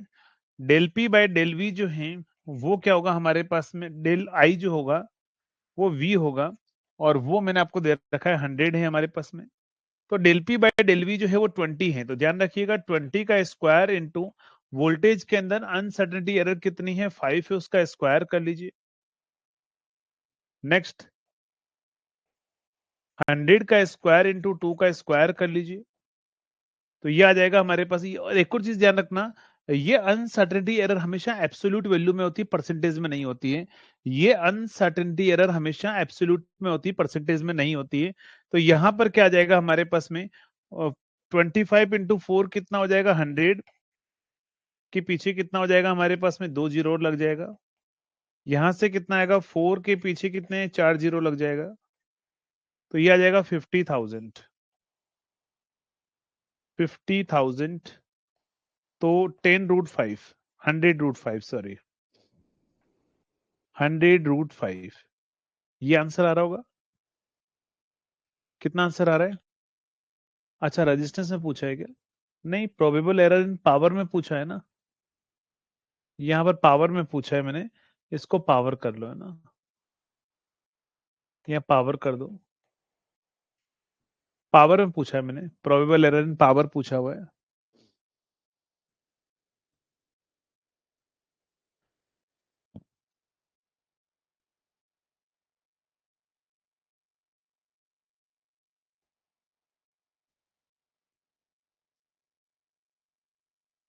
नहीं, थोड़े दिन बाद सरकार जो घर बैठे बोलेगी आप घर बैठे पेपर दीजिए। आपको आने की जरूरत है ही नहीं। आपका टिकट का पैसा लगता है, सब कुछ लगता है, आप घर पर बैठकर जो है आप कॉपी सामने रखकर खोलकर भी पेपर दे सकते हैं। ऐसा भी कर देगी थोड़े दिन बाद, है ना। अच्छा, लास्ट में देखा ही नहीं। ठीक है, तो ये हमारे पास में क्या है, इस तरह क्वेश्चन पूछेगा, लेकिन ये अच्छे क्वेश्चन होंगे, ध्यान रखना ये अच्छे लेवल के क्वेश्चन होंगे प्रोबेबल एरर निकालने के लिए। चलिए, अगर हम बात करें यहां पर, इसका आंसर आप मुझे बताएंगे, इसका आंसर क्या होगा? आपसे पूछेगा if,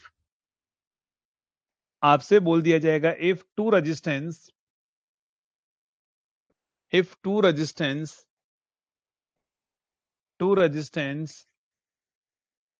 R1 equal to 100 ohm and R2 is equal to 200 ohm has standard deviation error of standard deviation error standard deviation error of standard deviation error of कितना होगा हमारे पास में स्टैंडर्ड डेविएशन एरर जो है वो कितनी होगी हमारे पास में तो वो होगी +-2 ohm and +-5 ohm are connected in series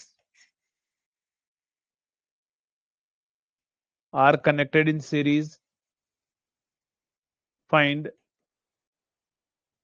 standard deviation error in R equivalent चलो जल्दी से बताओ इक्विवेलेंट रेजिस्टेंस के अंदर जो है वो स्टैंडर्ड डेविएशन एरर जो है वो क्या होगी बताएंगे क्या आंसर आएगा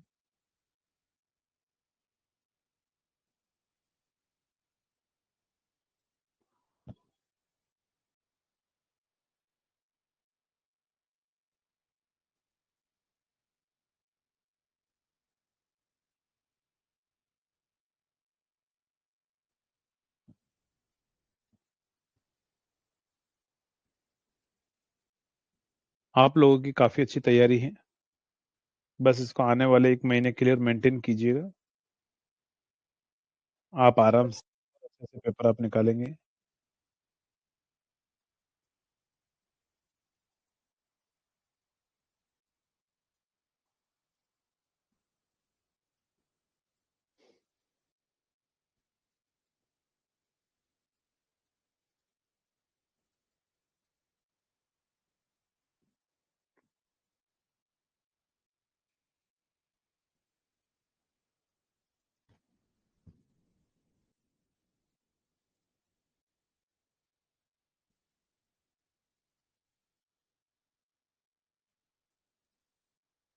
सर नंबर ही तो नहीं आ रहे नंबर क्यों नहीं आ रहे हैं अपने नंबर किसी दूसरे को मत दो अगर आपके नंबर आपके पास में रहेंगे तो नंबर आप ही के पास में रहेंगे अगर आप अपने नंबर किसी दूसरे को देते हो फिर आपके पास नंबर कैसे आएंगे पढ़ाई वढ़ाई करो नंबर नहीं आ रहे तो क्या कर सकते हैं आप मुझे बताओ आइए मेरे पास में जड़ी बूटी है मैंने एक आयुर्वेदिक जड़ी बूटी जंगलों से पत्तियां लाकर जो है मैंने एक जड़ी बूटी बनाई है एक गिलास में आपको पिला देता हूँ बस सारी चीजें आपको याद रहने लग जाएगी या तो ये कर सकते हैं और क्या कर सकता हूँ मैं एक एक आपको पता है अगर लिटरली अगर आप देखोगे ना सच में पिछले 6 महीने में सिर्फ आप क्लास की लाइव क्लासेस भी फॉलो करते ना जितनी क्लासेस मैंने पढ़ाई है टाइमली अगर आप फॉलो करते ना तो 3 बार तो कम से कम मैं पढ़ा चुका हूँ आपको पिछले 6 महीने में सब्जेक्ट को है ना 3 बार तो मैं पढ़ा चुका हूँ आपको सिर्फ क्लास में ढंग से सुनोगे ना तो भी चीजें 70-80% चीजें आराम से बन जाएगी आपके पास में ना लेकिन अब आप आधी क्लासें लेते हो आधी नहीं लेते हो तो फिर किससे काम चलेगा कितने में दीजिएगा उस जड़ी बूटी को लेने के लिए कंडीशन है कंडीशन ये कि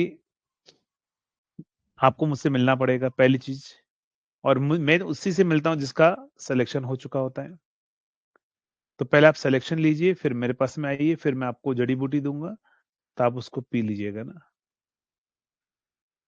चलिए तो अपन बात करते हैं यहां पर तो अगर आपको कभी भी ऐसा क्वेश्चन पूछे ना तो आर इक्विवेलेंट रेजिस्टेंस कितना है ध्यान रखिएगा तो वो है हमारे पास में R1 + R2 तो यहां से आप पहले उसको R1 के रेस्पेक्ट में डिफरेंशिएट कीजिए del R equivalent divide by del R1 जब R1 के रेस्पेक्ट में करते हैं तो R2 कांस्टेंट होता है ना तो ये 0 हो जाएगा और इसका 1 आ जाएगा only del R equivalent divide by del R2 कर दीजिए तो ये भी 1 हो जाएगा क्योंकि R1 0 हो जाएगा R2 का R2 के रेस्पेक्ट में 1 हो जाएगा नेक्स्ट और यहां से क्या आएगा हमारे पास में स्टैंडर्ड डेविएशन के एरर के लिए सिग्मा नोटेशन अपन यूज करते हैं रूट ऑफ क्या होगा हमारे पास में del are upon del R1 का स्क्वायर 1 और डब्ल्यू ऑफ R1 कितना है 2 का स्क्वायर फिर del R divide by del R2 का स्क्वायर कितना है 1 का स्क्वायर है और इसको 5 का स्क्वायर आप कर लो तो √29 जिसने भी आंसर दिया था एकदम परफेक्ट आंसर है √29 जो है वो एकदम परफेक्ट है ना √29 आंसर आ गया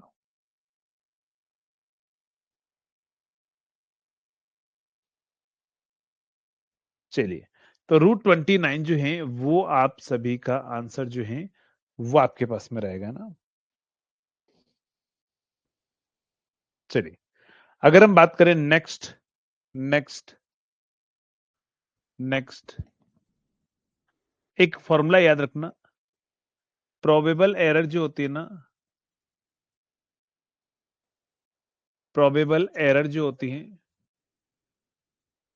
इक्वल टू कितना होता है, 0.6745 times of standard deviation error. Standard deviation error, तो प्रोबेबल एरर जो होगी ना वो कितनी होगी हमारे पास में, 0.6745 times of standard deviation error हमारे पास में रहेगी ना। तो ये फॉर्मूला आपको याद रखना है, 0.6745 times of standard deviation error. चलिए, चाय आ गई, बहुत बहुत धन्यवाद, चाय मिली आज मुझे। कोई चाय पीना चाहेगा आप में से?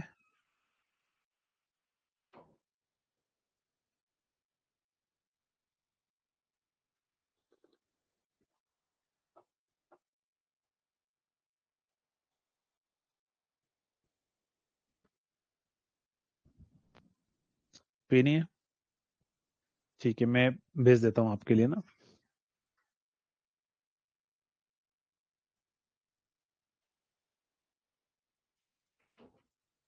मैं आपको इतना बोल रहा हूं कि आरंभ बैच में जो मैंने क्वेश्चन करा रखे हैं ना, 6000 क्वेश्चन, वो सारे लगा दूंगा ना। वो सारे क्वेश्चन आप प्रैक्टिस कर लो, प्लस क्लास नोट्स पढ़ लो। आराम से आप 80% तक क्वेश्चन जो है आराम से बनने लग जाएंगे आपके, मतलब, और इतना कर लोगे तो एग्जाम में सिलेक्शन भी हो जाएगा आपका, है ना। सिर्फ इतना सा काम करना है, दो काम करना है ओनली। क्या करना है, एक, आपको अ, जितना भी फाउंडेशन लेक्चर मैंने पढ़ाया वो आपको आना चाहिए, प्लस साथ में आरंभ बैच के क्वेश्चन प्रैक्टिस कर लो, इनफ है ना।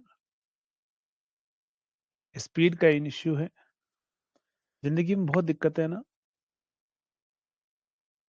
सर, क्या करें, जिंदगी में इतनी दिक्कतें हैं ना। आप कोई सॉल्यूशन बताते हो, हमारे एक्सक्यूज वैसे ही तैयार होते हैं। कोई चीज बताओ, सर ये दिक्कत है, सर वो दिक्कत है, सर वो दिक्कत है। अगर आपको ऐसा लगता है कि आपकी जिंदगी में बहुत दिक्कतें हैं, तो एक काम करिएगा, ठीक है। एक काम करना, आप बहुत उदास हैं, तो आप आज ही क्या काम करना, शमशान घाट में ना, शमशान घाट होगा आपके पास है ना, शमशान में जाकर बैठ जाना थोड़ी देर के लिए। जब वहां पर बैठोगे आप, तो वहां पर लोगों के जब आप दुख दर्द पता लगेगा, आपसे भी कम उम्र के लोगों को वहां लाया जा रहा है, उनको जलाया जा रहा है, लोग रो रहे हैं, देख रहे हैं। तब आपको लगेगा कि यार आपकी जिंदगी में दिक्कतें थोड़ी सी कम है। नहीं, और भी अगर आपको लगे कि यार नहीं, जिंदगी में और भी दिक्कतें हैं, आप हॉस्पिटल में जाना, और ट्रॉमा सेंटर जो होता है ना, ट्रॉमा सेंटर, उसके बाहर जाके बैठ जाना। जब वहां लोगों को देखोगे ना, किसी का इलाज कर रहा होगा, तो पता नहीं कैसे कैसे आपको लोगों को, जब आपको ने देखा ही होगा, ट्रॉमा सेंटर कभी गए होंगे, नहीं गए होंगे, तो वहाँ पूरा दिन भर एक दिन बिता के आना, 2 दिन निकालना सिर्फ एक शमशान घाट में जाकर, और एक दिन ट्रॉमा सेंटर में ना। इन दो जगह पर आप 2 दिन बिता कर आना, फिर आपको जिंदगी से कभी कोई शिकायतें होगी नहीं। आप ये बोलोगे, सर मेरी जिंदगी बहुत बेहतरीन है, बाकी लोगों को मैंने देखा वहां पर, उनके कंपैरिजन में सर जिंदगी में कोई दुख नहीं मेरे पास में ना। तो ये अपने आप को हल्का करने के लिए कभी कभार ये काम कर लेना चाहिए। कभी कभार शमशान घाट, ट्रॉमा सेंटर, या ऐसी जगह जाके आ जाना चाहिए जहां पर हमसे भी दुखी लोग रहते हो, ताकि हमारे दिल को शांति मिल जाती है कि चलो यार, हम ही दुखी नहीं है, हमारे से भी और ज्यादा दुखी है। तो फिर वो क्या था, मन हल्का हो जाता है, और कुछ नहीं है ना। तो कभी भी आपको ये लगे कि यार आप बहुत दुखी हो रहे हैं, आप जिंदगी से परेशान हो रहे हैं, आपको लग रहा है जिंदगी वीरान सी हो गई है, ऐसी जगह जाकर आ जाओ जहां पर लोग आपसे भी दुखी लोग रहते हो। उनको देखकर आपको लगेगा कि हाँ नहीं, मेरी जिंदगी बहुत बेहतर चल रही है बाकी सभी लोगों के कंपैरिजन में। चलो, तो यहां पर आ जाओ, है ना, फिर से। तो बढ़ते हैं अपन आगे ना। नेक्स्ट, अगर हमारे पास में क्या होगा, आ, ये हो गया probable error, standard deviation error, ठीक है, एरर पूरा कंप्लीट है हमारा। तो यहां तक एरर एनालिसिस कंप्लीट है। अब हम स्टार्ट करते हैं एक और इंपॉर्टेंट टॉपिक, वो है हमारे पास में CRO, कैथोड रे ऑसिलोस्कोप। क्या होगा हमारे पास में, कैथोड रे ऑसिलोस्कोप। तो ये हमारे पास में क्या है, ध्यान रखना, 1 मिनट वेट करना।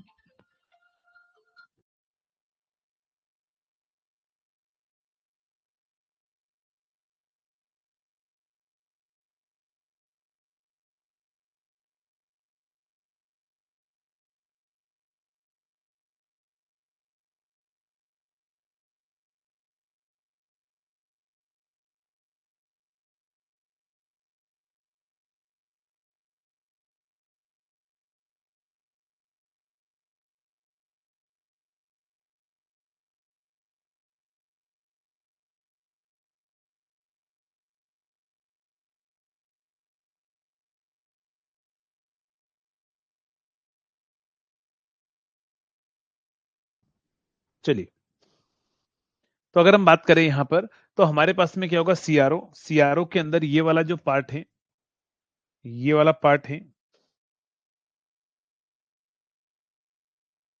ये होता है हमारे पास में सीआरटी का डायग्राम होगा।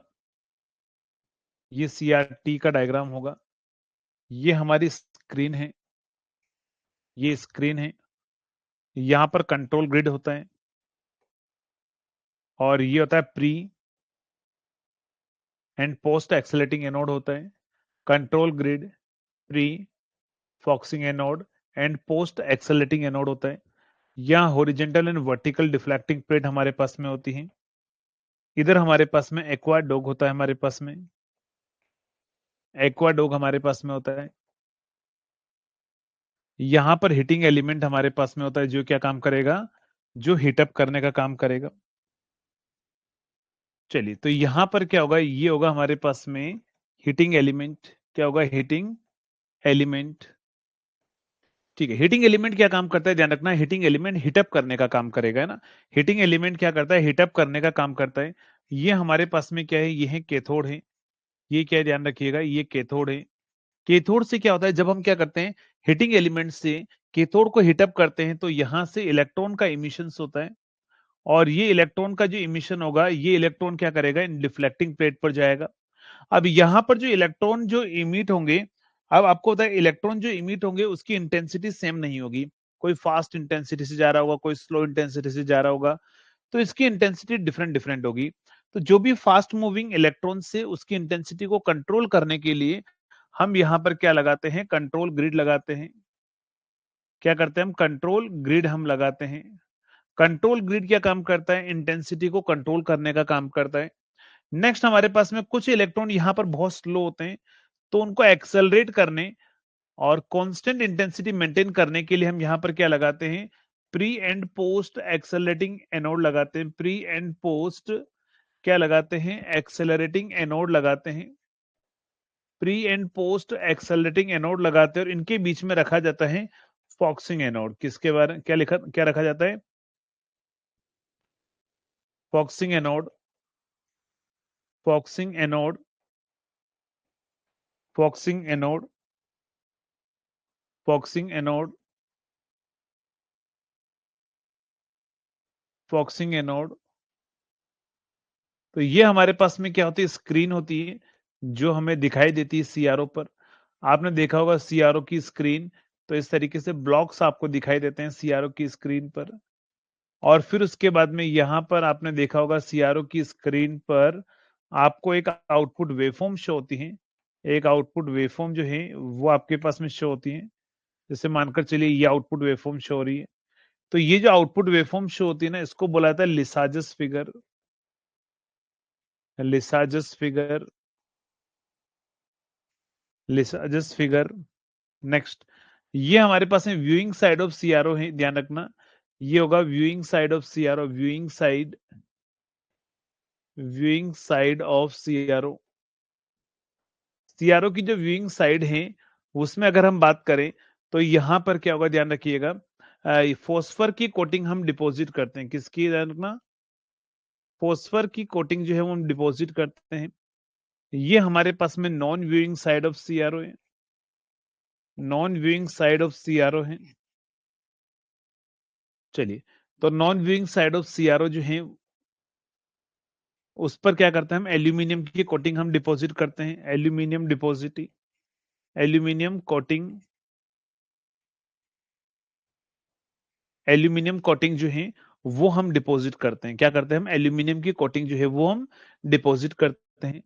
चलिए नेक्स्ट, अगर हम बात करें यहां पर वन बाय वन इसके फंक्शन के बारे में बात कर लेते हैं, समझना। हीटिंग एलिमेंट क्या करता है हमारे पास में, ये हीटिंग एलिमेंट जो है ये क्या काम करेगा, हीट अप द कैथोड। क्या करेगा, हीट अप कैथोड, कैथोड को हीट अप करने का काम करेगा। ये कंट्रोल कैथोड क्या काम करेगा, इमिट्स इलेक्ट्रॉन, इमिट्स इलेक्ट्रॉन। और एट मॉडरेट टेम्परेचर पर हाई इमिशन ऑफ इलेक्ट्रॉन के लिए हम यहां पर क्या करते हैं, barium oxide and strontium oxide coating हम डिपॉजिट करते हैं। तो यहां पर लिख देना, eight moderate temperature, eight moderate temperature at moderate temperature. 4. High emission of electron. High emission of electron at moderate temperature. High emission of electron. BaO, barium oxide, and strontium oxide coating is deposited. Coating is deposited. चलिए, तो हम क्या करते हैं, BA और strontium oxide की coating हम यहां पर क्या करते हैं, डिपॉजिट करते हैं। नेक्स्ट अगर हम बात करें तो ये क्या काम करेगा, कंट्रोल ग्रिड जो है वो क्या काम करता है, तो यहां पर क्या करेगा हमारे पास में, control intensity, control intensity of fast electron, fast moving electron. जो भी फास्ट मूविंग इलेक्ट्रॉन है उसकी इंटेंसिटी को कंट्रोल करता है कौन, कंट्रोल ग्रिड। फॉक्सिंग एनोड जो है वो अपन कौन सा फॉक्सिंग सिस्टम यूज करते हैं, तो यहां लिख देना इलेक्ट्रोस्टैटिक, इलेक्ट्रोस्टैटिक फॉक्सिंग सिस्टम अपन यूज करते हैं। Focusing system is used, electrostatic focusing system अपन क्या करते हैं, इसमें यूज करते हैं सीआरओ के अंदर। उसकी वजह से इसकी कॉस्ट थोड़ी सी हाई होती है।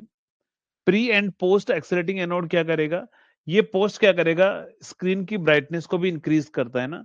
पोस्ट क्या काम करेगा हमारे पास में, also increase brightness of screen, brightness of screen, screen की ब्राइटनेस को इंक्रीज करता है। और प्री और पोस्ट मिलाकर क्या करेंगे, यहां पर एक्सेलेरेशन प्रोवाइड कराकर कांस्टेंट इंटेंसिटी मेंटेन करने का काम करेंगे। लेकिन मेन काम प्री करता है, पोस्ट काम क्या करता है, ब्राइटनेस को इंक्रीज करता है। पर दोनों जब ऑप्शन में दोनों लगा लेते हैं कि हाँ ठीक है, ये हमारे पास में क्या करेंगे, कांस्टेंट इंटेंसिटी मेंटेन करेंगे। नेक्स्ट, व्यूइंग साइड में फॉस्फर क्यों लगाते हैं, फॉस्फर का क्या काम होता है, कन्वर्ट करेगा, फॉस्फर क्या कन्वर्ट करेगा, convert kinetic energy into, kinetic energy into, into light energy, into light energy. Kinetic energy को लाइट एनर्जी में कन्वर्ट करने का काम कौन करता है, फॉस्फर हमारे पास में काम करेगा, काइनेटिक एनर्जी को लाइट एनर्जी में कन्वर्ट करेगा। एल्यूमिनियम कोटिंग क्या करेगा, ये हमारे पास में क्या करेगा, एल्यूमिनियम जो है वो हमारे पास में कलेक्ट, ये क्या करेगा, एल्यूमिनियम जो है वो कंडक्टिंग पाथ प्रोवाइड कराएगा सेकेंडरी इमिटेड इलेक्ट्रॉन के लिए, कहां तक, एक्वा डोप का है ना। तो ये हमारे पास में क्या करेगा, provide conducting path, provide conducting path, provide conducting path for secondary emitted electron. Secondary emitted electron कहां तक, ध्यान रखना, तो स्क्रीन से लेकर एक्वाडोक तक, ये क्या होता है हमारे पास में, एक्वाडोक। एक्वाडोक क्या है हमारे पास में, एक्वस सॉल्यूशन ऑफ ग्रेफाइट होता है, जो क्या काम करता है हमारे पास में, इलेक्ट्रॉन को कलेक्ट करके फिर से व्यूइंग साइड में सेंड कर देता है। तो ये हमारे पास में एक्वाडोक क्या काम करेगा, कलेक्ट करेगा, collect secondary emitted electron, collect secondary emitted, collect secondary emitted electron है ना, ये सेकेंडरी इमिटेड इलेक्ट्रॉन को कलेक्ट करने का काम करेगा।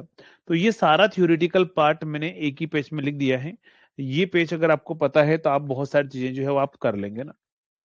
तो जल्दी से अगर आप नोट डाउन कर रहे हो तो जल्दी से नोट डाउन कर लो, फिर आगे बात करते हैं।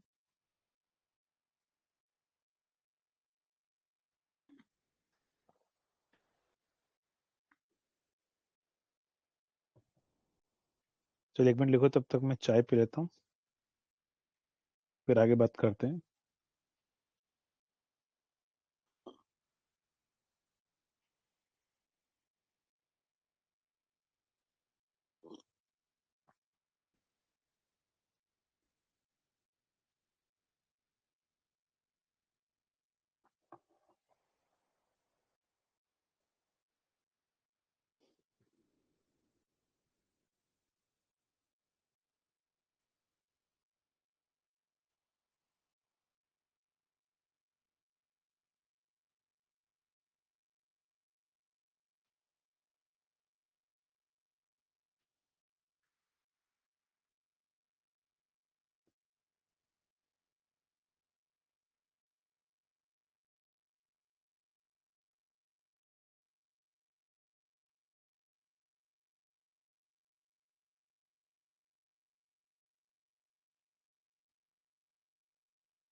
चलिए,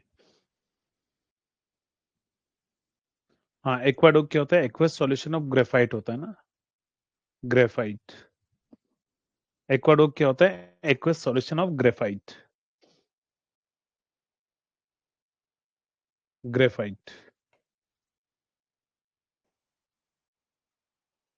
एक्वस सॉल्यूशन किसका होता है, ध्यान रखना, ग्रेफाइट का सॉल्यूशन होता है, ग्रेफाइट का सॉल्यूशन होगा, जिसका काम होगा इलेक्ट्रॉन को कलेक्ट करना और कहां पर पहुंचाना, फिर से व्यूइंग साइड के अंदर। तो ये सारा काम होता है। अगर आपसे कभी पूछ ले टीवी पिक्चर ट्यूब में क्या होता है, तो सीआरओ के अंदर इलेक्ट्रोस्टैटिक होता है, टीवी में इलेक्ट्रोमैग्नेटिक फोकसिंग सिस्टम होता है ना। टीवी में क्या होता है? इलेक्ट्रोमैग्नेटिक फोकसिंग सिस्टम होता है।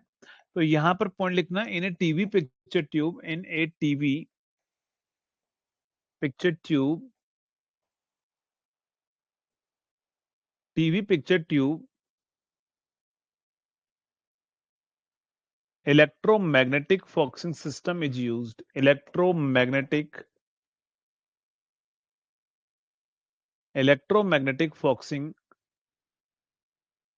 system is used, electromagnetic focusing system is used।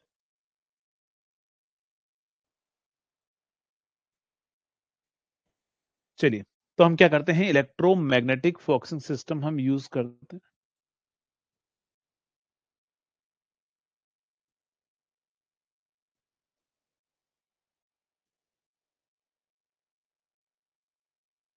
चलिए, तो आगे बढ़ा जाए। नेक्स्ट समझिएगा, अगर हम बात करें अगले पॉइंट पर, नेक्स्ट पॉइंट पर हमारे पास में क्या होगा? नेक्स्ट होगा हमारे पास में modes of CRO, modes of CRO. CRO के अंदर क्या होगा हमारे पास में? एक होगा normal mode CRO, normal mode CRO, normal mode CRO. Normal mode CRO में क्या होगा कि ये जो डिफ्लेक्टिंग प्लेट है ना, हॉरिजेंटल और वर्टिकल डिफ्लेक्टिंग प्लेट है। हॉरिजेंटल पर जो हम आउटपुट देते हैं ना, वो किसका आउटपुट होता है, ध्यान रखिएगा, इस तरह का आउटपुट होता है फंक्शन जनरेटर का। जो वेवफॉर्म कौन सी होती है? Sawtooth waveform. ये क्या होती है? शार्टूथ वेवफॉर्म या शार्टूथ जनरेटर, या फिर इसी को स्वीप वेव जनरेटर भी बोलते हैं ना, शार्टूथ जनरेटर, या फिर क्या होगा, स्वीप वेव जनरेटर भी बोलते हैं। तो यहां पर क्या करोगे, हॉरिजेंटल प्लेट में देते हैं अपन नॉर्मल मोड में, और वर्टिकल प्लेट पर हम इनपुट सिग्नल देते हैं। मान लो साइनसोइडल देना है, तो ये वर्टिकल पर दिया जाता है, वर्टिकल, और ये देते हैं अपन हॉरिजेंटल पर, हॉरिजेंटल पर, है ना। तो हॉरिजेंटल पर हम शार्टूथ सिग्नल यानी कि फंक्शन जनरेटर का आउटपुट देते हैं, और वर्टिकल प्लेट पर हम क्या देते हैं, हमारा जो इनपुट सिग्नल है वो दिया जाता है किसके अंदर? नॉर्मल मोड सीआरओ के अंदर। अभी जो हम बात कर रहे हैं किसके बारे में बात कर रहे हैं? नॉर्मल मोड सीआरओ के अंदर हम बात कर रहे हैं। नेक्स्ट, कल आपका मेजरमेंट खत्म हो जाएगा ना, कल आपका मेजरमेंट खत्म हो जाएगा, ध्यान रखिएगा। Dual mode CRO, dual mode CRO, dual mode CRO में क्या होगा कि ये हमारी दो प्लेट हैं, हॉरिजेंटल और ये है वर्टिकल। तो ये हमारे पास में क्या है, हॉरिजेंटल है। नेक्स्ट होगा वर्टिकल, हमारे पास में है, वर्टिकल हमारे पास में है। और हॉरिजेंटल और वर्टिकल में हम क्या करेंगे, हॉरिजेंटल और वर्टिकल में जो हम इनपुट देते हैं ना, वो किसका इनपुट देते हैं? हॉरिजेंटल पर हम जो इनपुट देंगे शार्टूथ नहीं देते हैं, ड्यूअल मोड में दो इनपुट सिग्नल देते हैं, एक होता है एक्स इनपुट सिग्नल और दूसरा होता है वाई इनपुट सिग्नल। तो ये दोनों दिया जाता है किसमें? ड्यूअल मोड सीआरओ के अंदर। ड्यूअल मोड सीआरओ के अंदर हमारे पास में जो है, क्या बोल रहे हो? हाँ, no function generator output. Function generator का आउटपुट जो है वो हम इसके अंदर यूज नहीं करते हैं, किसके अंदर? Dual trace CRO, dual mode CRO के अंदर। नॉर्मल मोड, ड्यूअल मोड, अब आएगा ड्यूअल ट्रेस सीआरओ। तो ड्यूअल ट्रेस सीआरओ में क्या होगा? Dual trace CRO, dual trace CRO के अंदर क्या होगा हमारे पास में? तो normal mode, dual mode and dual trace CRO. Dual trace CRO के अंदर अगर हम बात करें, ड्यूअल ट्रेस सीआरओ के अंदर, तो हम यहां पर एक मक्स यूज करते हैं, मल्टीप्लेक्सर। उसका आउटपुट हम वर्टिकल में देते हैं। मल्टीप्लेक्सर को हम दो इनपुट देते हैं, X input and Y input. Multiplexer उसको क्या करता है हमारे पास में, एक सिंगल सिग्नल में दे देता है ना। मक्स यूज करते हैं, मक्स यानी कि मल्टीप्लेक्सर, जो आप डिजिटल इलेक्ट्रॉनिक्स में पढ़ते हो, मक्स मेनी टू वन कन्वर्टर है ना। तो यहां पर क्या होगा, इधर जो हम एक्स इनपुट सिग्नल देते हैं और यहां पर हम देंगे शार्टूथ सिग्नल, है ना। यहां पर हम देते हैं फिर से शार्टूथ सिग्नल एक्स इनपुट पर, ये एक्स इनपुट और ये होगा Y input, Y input channel. तो ये है एक्स इनपुट चैनल, ये है वाई इनपुट चैनल, और यहां पर ये है वर्टिकल हमारे पास में प्लेट है जिस पर जाएगा। लेकिन ध्यान रखना, ये जो एक्स इनपुट है इसकी फ्रीक्वेंसी F1 और इसकी फ्रीक्वेंसी F2 है ना। तो मस्ट होनी चाहिए F1 प्लस इक्वल टू क्या होगा, F of sweep wave generator की जो फ्रीक्वेंसी होगी उसका हाफ होना चाहिए ना। ये मान के चलिए इसका टाइम पीरियड टी है, तो f of Swift wave generator की फ्रीक्वेंसी क्या होगी, 1/t। क्या होगा, 1/t हमारे पास में रहेगा ना, 1/t हमारे पास में रहेगा। तो ये पॉइंट याद रहेगा, जल्दी से बताओ, ये पॉइंट याद रहेगा।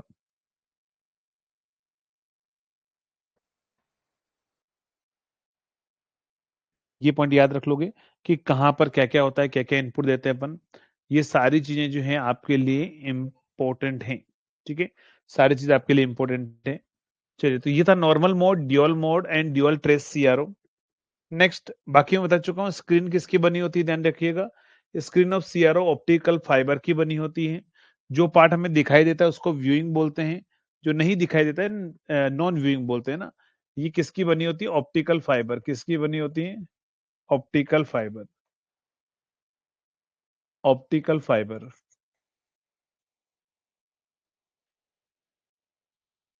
ऑप्टिकल फाइबर की हम बनाते हैं, और नॉन व्यूइंग और व्यूइंग साइड में थोड़ी सी कोटिंग हम डिपॉजिट करके रखते हैं ना। क्या बोल रहे हो, अच्छा ऑप्टिकल फाइबर। इतनी शुद्ध हिंदी कहाँ से लेकर आ रहे हो, हिंदी का ऑप्शन रहता है क्या हमारे पास में इसमें, चैट के अंदर। चलिए, तो normal mode, dual mode and dual trace CRO हमारे पास में हो चुका है। नेक्स्ट बढ़ते हैं अपन आगे, नेक्स्ट बात करते हैं। तो normal mode, dual mode and dual trace CRO के बाद में हमारे पास में आएगा measurement bye using CRO. Measurement bye using CRO,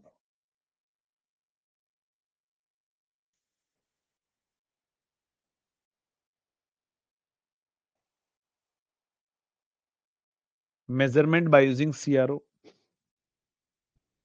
चलिए, तो सीआरओ से हमें क्या करना है, मेजरमेंट करना है। किसका मेजरमेंट करना है, तो मेजरमेंट बाय यूजिंग सीआरओ के अंदर सबसे पहले हम बात करते हैं किसके बारे में, फेज एंगल में फ्रीक्वेंसी मेजरमेंट। चलिए, फ्रीक्वेंसी मेजरमेंट। तो या फिर इसमें पहले लिख दो हम क्या क्या मेजर कर सकते हैं। तो यहां लिख देना, we can measure voltage, we can measure voltage, time, phase angle, phase angle and frequency. We can measure क्या होगा, voltage, time, phase angle and frequency, ये सब कुछ मेजर कर सकते हैं। टी ब्रेक, टी ब्रेक नहीं चाहिए ना, टी मैंने पी ली ना, बस मैंने पी ली। मतलब आपको होता है ना, अपन इतना सारा पढ़ रहे हैं, पढ़ते पढ़ते हम इतना सारा अजम्पशंस करके चलते हैं। तो बस एज्यूम, माना कि आप सभी लोगों ने चाय पी ली है, और मैं फिर से बोल देता हूँ। चलिए फिर से स्टार्ट करते हैं, वेलकम बैक क्लास में, और स्टार्ट करते हैं आगे। वो फील कर लो, है ना, होता है ना कि क्लास में जाता हूँ फिर वापस आके बोलता हूँ चलो शुरू करें। तो बस ये फील कर लो कि मैंने बोल दिया कि चलिए फिर से स्टार्ट करते हैं, चाय आपने पी ली होगी और आगे बढ़ते हैं अपन, है ना। तो उस फील में भी क्या होता है कि क्लास आगे कंटिन्यू हो जाएगी ना। चलो, तो आगे बढ़ते हैं। नेक्स्ट पॉइंट पर क्या होगा, we can measure voltage, time, phase angle and frequency by using CRO. But हम करंट को इनडायरेक्टली मेजर कर सकते हैं, पावर तो बिल्कुल मेजर नहीं कर सकते, करंट को भी इनडायरेक्टली मेजर कर लिया जाता है ना। तो यहां पर पॉइंट लिखना है इसके अंदर, we can also measure, we can also measure, we can also measure current, current, measure current indirectly. क्या होगा हमारे पास में? इनडायरेक्टली। हम क्या कर सकते हैं? करंट मेजर कर सकते हैं। कैसे? लेकिन ध्यान रखना, इनडायरेक्टली हम मेजर कर सकते हैं, डायरेक्टली हम करंट मेजर नहीं कर सकते हैं। ठीक है, चलिए नेक्स्ट पॉइंट पर बढ़ते हैं। अगला इंपॉर्टेंट पॉइंट हमारे पास में क्या होगा? We can measure current indirectly but power can हम मेजर नहीं कर सकते। तो सबसे पहला मेजरमेंट हम पढ़ रहे हैं, फर्स्ट मेजरमेंट होगा frequency measurement, frequency measurement, frequency measurement. Frequency measurement बहुत आसान है, प्राइमरी क्लास के बच्चे का क्वेश्चन है, जो 5वीं क्लास के बच्चे को बोल दिया जाए तो वो कर देगा। तो यहां पर क्या होगा, ध्यान रखना, अगर फ्रीक्वेंसी मेजर करनी है तो वर्टिकल फ्रीक्वेंसी अपन हॉरिजेंटल फ्रीक्वेंसी जो होता है ना, तो उसका रेशियो क्या होगा? Number of horizontal tangent, number of horizontal tangent, कहां पर ध्यान रखना? On Lissajous figure on x axis, number of horizontal है ना, एच और लिख दो। हॉरिजेंटल हमारे पास में क्या होगा? Tangent on the Lissajous pattern on x axis divide by हमारे पास में क्या होगा? नंबर ऑफ वर्टिकल टेंजेंट, कहां पर? On Lissajous figure on Y axis है ना, वाई एक्सिस पर। तो यहां पर क्या होगा हमारे पास में? ये ध्यान रखना, ये वर्टिकल फ्रीक्वेंसी है, वर्टिकल फ्रीक्वेंसी हमारे पास में, और ये होगा हॉरिजेंटल फ्रीक्वेंसी, हॉरिजेंटल फ्रीक्वेंसी। चलिए, तो अगर हम बात करें यहां पर वर्टिकल और हॉरिजेंटल फ्रीक्वेंसी का जो रेशियो होता है ना, वो हमारे पास में क्या होगा? नंबर ऑफ हॉरिजेंटल टेंजेंट और नंबर ऑफ वर्टिकल टेंजेंट। तो यहां से आपसे बोल दिया जाएगा, फॉर एग्जांपल आपसे ऐसा बोलेगा कि हॉरिजेंटल फ्रीक्वेंसी जो है ना, वो 200 हर्ट्ज हमारे पास में, हॉरिजेंटल टेंजेंट जो है वो कितनी है? Horizontal tangent, horizontal tangent equal to कितना है हमारे पास में? वो है 6 है। एंड वर्टिकल टेंजेंट जो है, वर्टिकल टेंजेंट जो है वो हमारे पास में इक्वल टू 3 है। तो फाइंड आपसे बोल दिया जाएगा, क्या बोलेगा? फाइंड वर्टिकल फ्रीक्वेंसी एफ ओ वाई, बताओ। चलो बताओ क्या आंसर आएगा? एफ ओ वाई क्या होगा? तो ऐसा क्वेश्चन आपसे पूछ लिया जाएगा, एक क्वेश्चन तो आपको ये पूछेगा। तो यहां से क्या आएगा, ध्यान रखिएगा।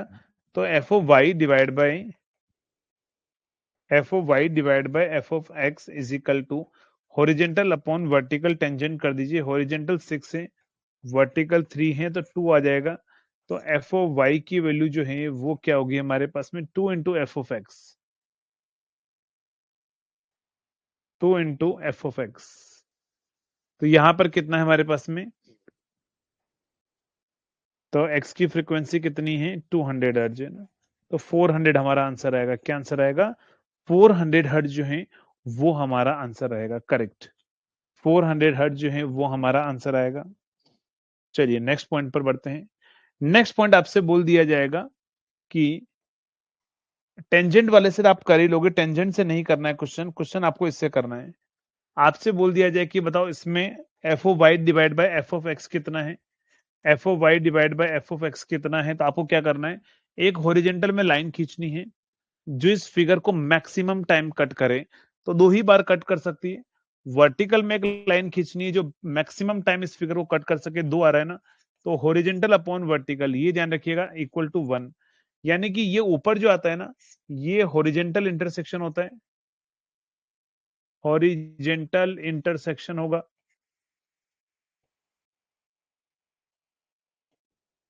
और ये होगा वर्टिकल इंटरसेक्शन, वर्टिकल इंटरसेक्शन।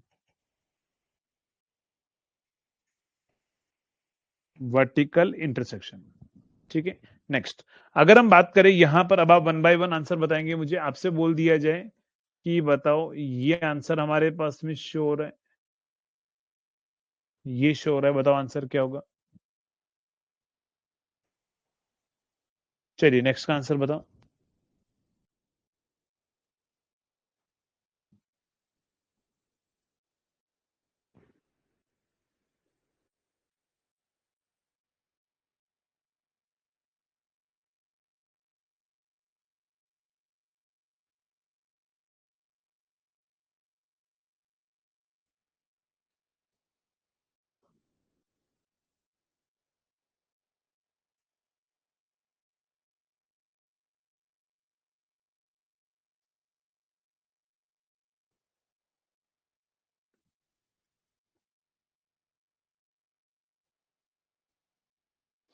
चलिए, तो आपको क्या करना है, आपको यहाँ पर हॉरिजेंटल में इंटरसेक्शन करने हैं। कितनी बार कट करेगा, देखो 1 2 3 4 5 6 मैक्सिमम कट करवाना है।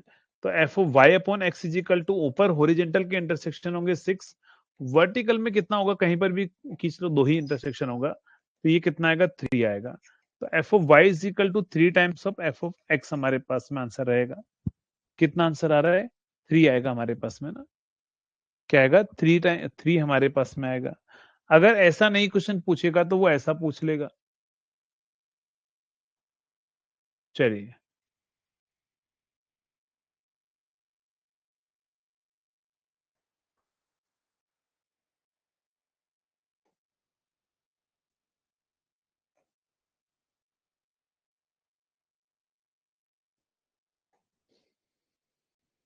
चलिए, तो अगर हम बात करें यहां पर, फॉर एग्जांपल आपसे बोल दिया जाएगा कि ये हमारे पास में है, बताओ एफ ऑफ वर्टिकल और हॉरिजेंटल का रेशियो कितना होगा।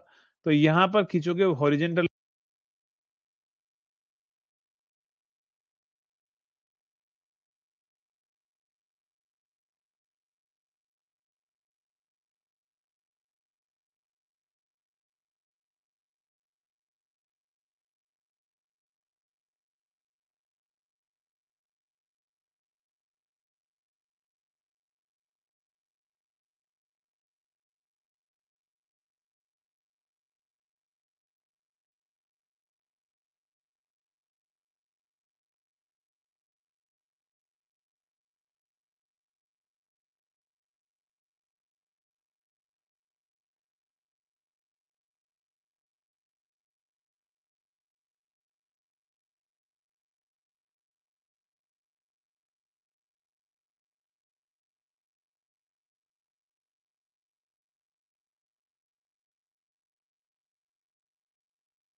चलिए आप बताएंगे, मेरी मधुर ध्वनि आपके कानों तक आ रही है।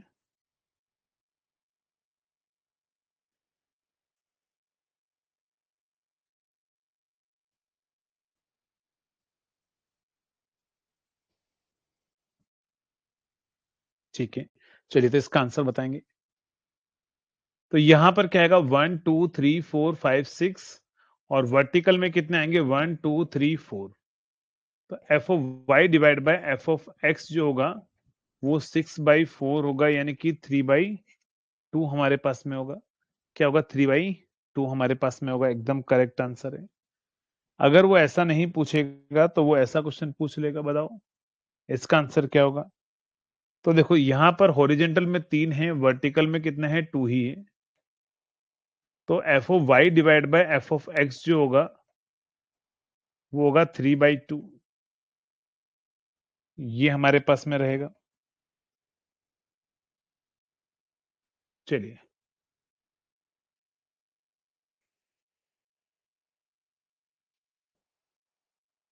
इसका आंसर तो आपको याद हो गया होगा जिन्होंने पहले पढ़ा होगा। तो चलो इसका आंसर बता दो जल्दी से।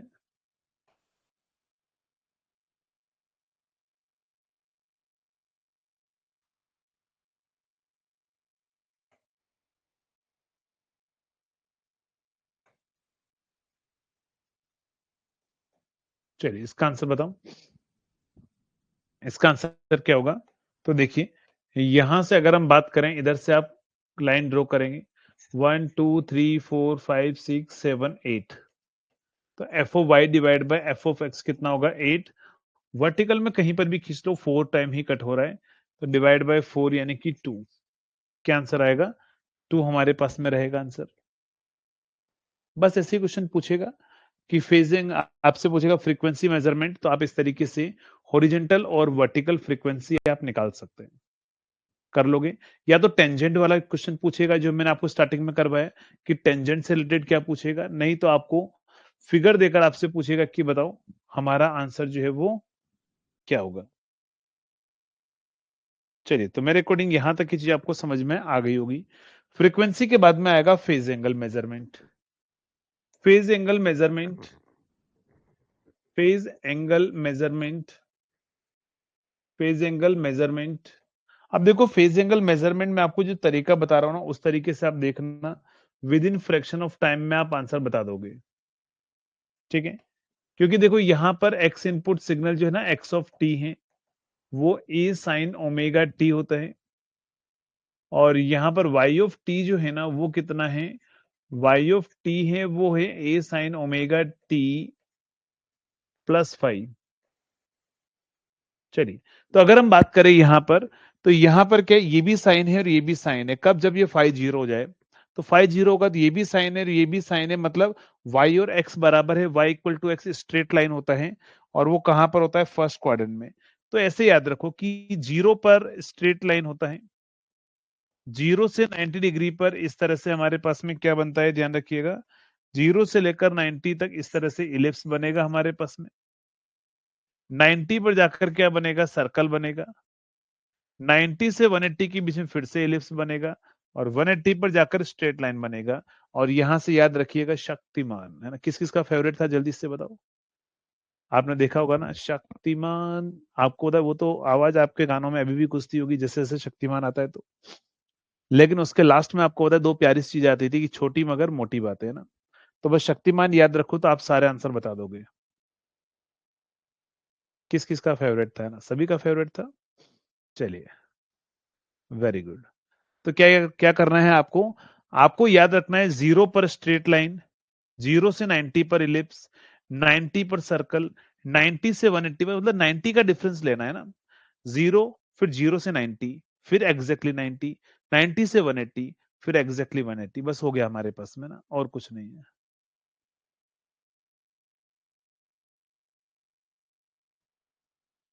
अच्छा, शक्तिमान का ऐसा नहीं था? अरे याद कर लो। अब इसमें भी कॉन्सेप्ट देखना है, देखो सभी को, सिर्फ शक्तिमान का ऐसा नहीं था। भावनाओं को समझा करो ना। चलो, तो मैं आपको सारे फिगर अलग अलग बनवा देता हूं, एक ही साथ में नहीं बनाते हम।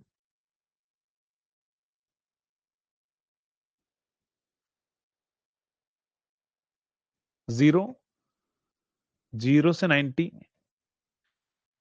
90 से 180। चलिए, तो अगर हम बात करें, सबसे पहले जब वो 0 डिग्री है ना, 0 डिग्री बोल देना फाइव। 0 डिग्री बिना सोचे ऐसे लाइन बना देना आंख बंद करके कि सर ये 0 डिग्री है। ठीक है? तो ये क्या होगा? Five is equal to 0 degree. ये फाइव 0 डिग्री। लेकिन ध्यान रखना, ये देख जो हम रहे ना, वो तब देख रहे हैं जब हमारा ये भी सेम है और ये फ्रीक्वेंसी भी सेम है दोनों सिग्नल का, एम्पलीट्यूड सेम और फ्रीक्वेंसी सेम होनी चाहिए। जीरो के बाद में 0 से 90 डिग्री में अगर हम बात करें तो 0 to 90 डिग्री के अंदर जो है वो ऐसा एलिप्स आएगा। कैसा एलिप्स होगा? कुछ ऐसा एलिप्स आएगा।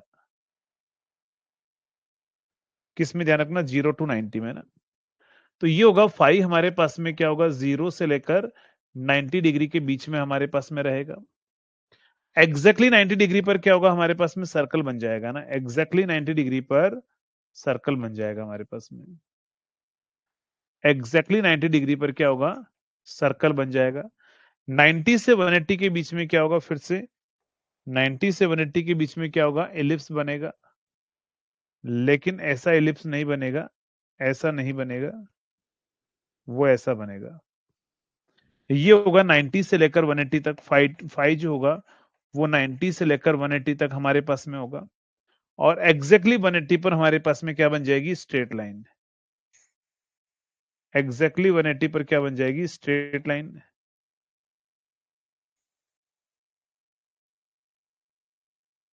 एग्जैक्टली 180 पर क्या बन जाएगी? Straight line. तो ये हमारे पास में रहेगा 0 डिग्री, 0 से 90, एग्जैक्टली 90, 90 से 180 और एग्जैक्टली 180 हमारे पास में। याद रहेगा? जल्दी से बताओ, इसमें कोई कंफ्यूजन तो नहीं है? और ये ध्यान रखना है कि जब तक फाई एंगल है ना 0 से लेकर 180 के बीच में होना, तो रोटेशन होता है, क्लॉकवाइज रोटेशन भी होता है फिगर का, है ना।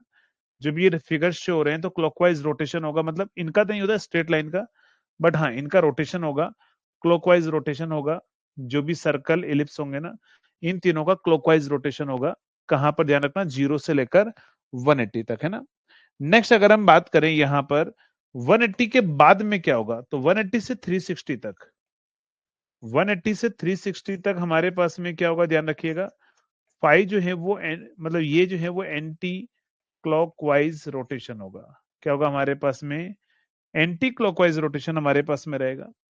एंटी क्लॉकवाइज रोटेशन में अगर मैं बात करूं, देखो क्या होगा, ध्यान रखिएगा, ये जो होता है ना जीरो एंगल, और आपको होता है इसी के इक्विवेलेंट 360 होता है। 360 पर फिर से यही बनेगा, 360 से पर यही बनेगा फिर से। तो देखो 360 पर ये बनेगा, तो आप ऐसा भी कर सकते हो ना, यहां तक पहुंचे फिर से उसको ओपन करना शुरू कर दो, या फिर आप वैसे ही याद रख लो कि सर 0, 360 और 90 की जगह 270 आ जाएगा। तो 270 से लेकर 360 तक जो होगा, आंसर यही होगा, बट रोटेशन एंटी क्लॉकवाइज में होगा। यहां पर 270 होगा, तो आंसर यही होगा, रोटेशन एंटी क्लॉकवाइज में होगा। यहां पर 90 की जगह 270 कर दो, तो 180 से लेकर 270 तक हमारे पास में रोटेशन एंटी क्लॉकवाइज में ही होगा। तो ये हमारे पास में क्या होंगे? ये होगा फेज एंगल मेजरमेंट। क्लियर है? ये क्या होगा? ये होगा phase angle measurement bye using CRO. Phase angle measurement bye using CRO. एक क्वेश्चन यहां पर आपको लास्ट पूछा जाता है, वो मैं आपको बता देता हूं। आपको एग्जामिनर एग्जाम में ऐसा डायग्राम दे देगा, आपको दे दिया जाएगा, ये सीआरओ की स्क्रीन पर शो हो रहा है फिगर। यहां पर आपको डिस्टेंस दे देगा वाई इंटरनल, वाई इंटरनल, और ये हो जाएगी वाई एक्सटर्नल, वाई एक्सटर्नल। तो हमारे पास में फाई जो होगा ना फेज एंगल, वो साइन इनवर्स क्या कर देना, y internal by y external जो है, इसका रेशियो आप ले लेना, है ना। क्या होगा? Y internal by y external का रेशियो आप ले लेना, तो आपके पास में क्या होगा? फेज एंगल आप निकाल लोगे बहुत आसानी से ना। चलिए, तो ये था हमारे पास में frequency and phase angle measurement bye using CRO. अब हम बात करेंगे वोल्टेज, टाइम और कुछ थ्योरेटिकल पार्ट और पढ़ेंगे हम। तो कल हम सीआरओ खत्म करके इसके बाद में ट्रांसड्यूसर और देन इंस्ट्रूमेंट ट्रांसफॉर्मर, 3 टॉपिक और बचे हुए हैं, बाकी इलेक्ट्रोस्टैटिक इंस्ट्रूमेंट भी हो जाएगा सब। तो कल हमारा सब्जेक्ट है वो खत्म हो जाएगा। परसों से कौन सा स्टार्ट करना है एक बार आप मुझे बता दो, यूटिलाइजेशन या फिर बेसिक इलेक्ट्रॉनिक्स? कौन सा? यूटिलाइजेशन या बेसिक इलेक्ट्रॉनिक्स? तो देखो आप इंजीनियरिंग से बहुत डरते हो। इंजीनियरिंग कितनी छोटी है, देखो कितना बहुत आसानी से अपन ने सारी चीजें खत्म कर दी हैं। चलो आप लोग तो लड़ोगे, तो बेटर है अकॉर्डिंग टू प्लानर क्या है, शायद मेरे हिसाब से बेसिक इलेक्ट्रॉनिक्स है, तो पहले बेसिक इलेक्ट्रॉनिक्स करेंगे फिर यूटिलाइजेशन, है ना, और देख लेंगे प्लानर के अंदर क्या है। चलिए तो मिलते हैं अपन इसके आगे कल सेम टाइम पर, तब तक के लिए थैंक यू सो मच।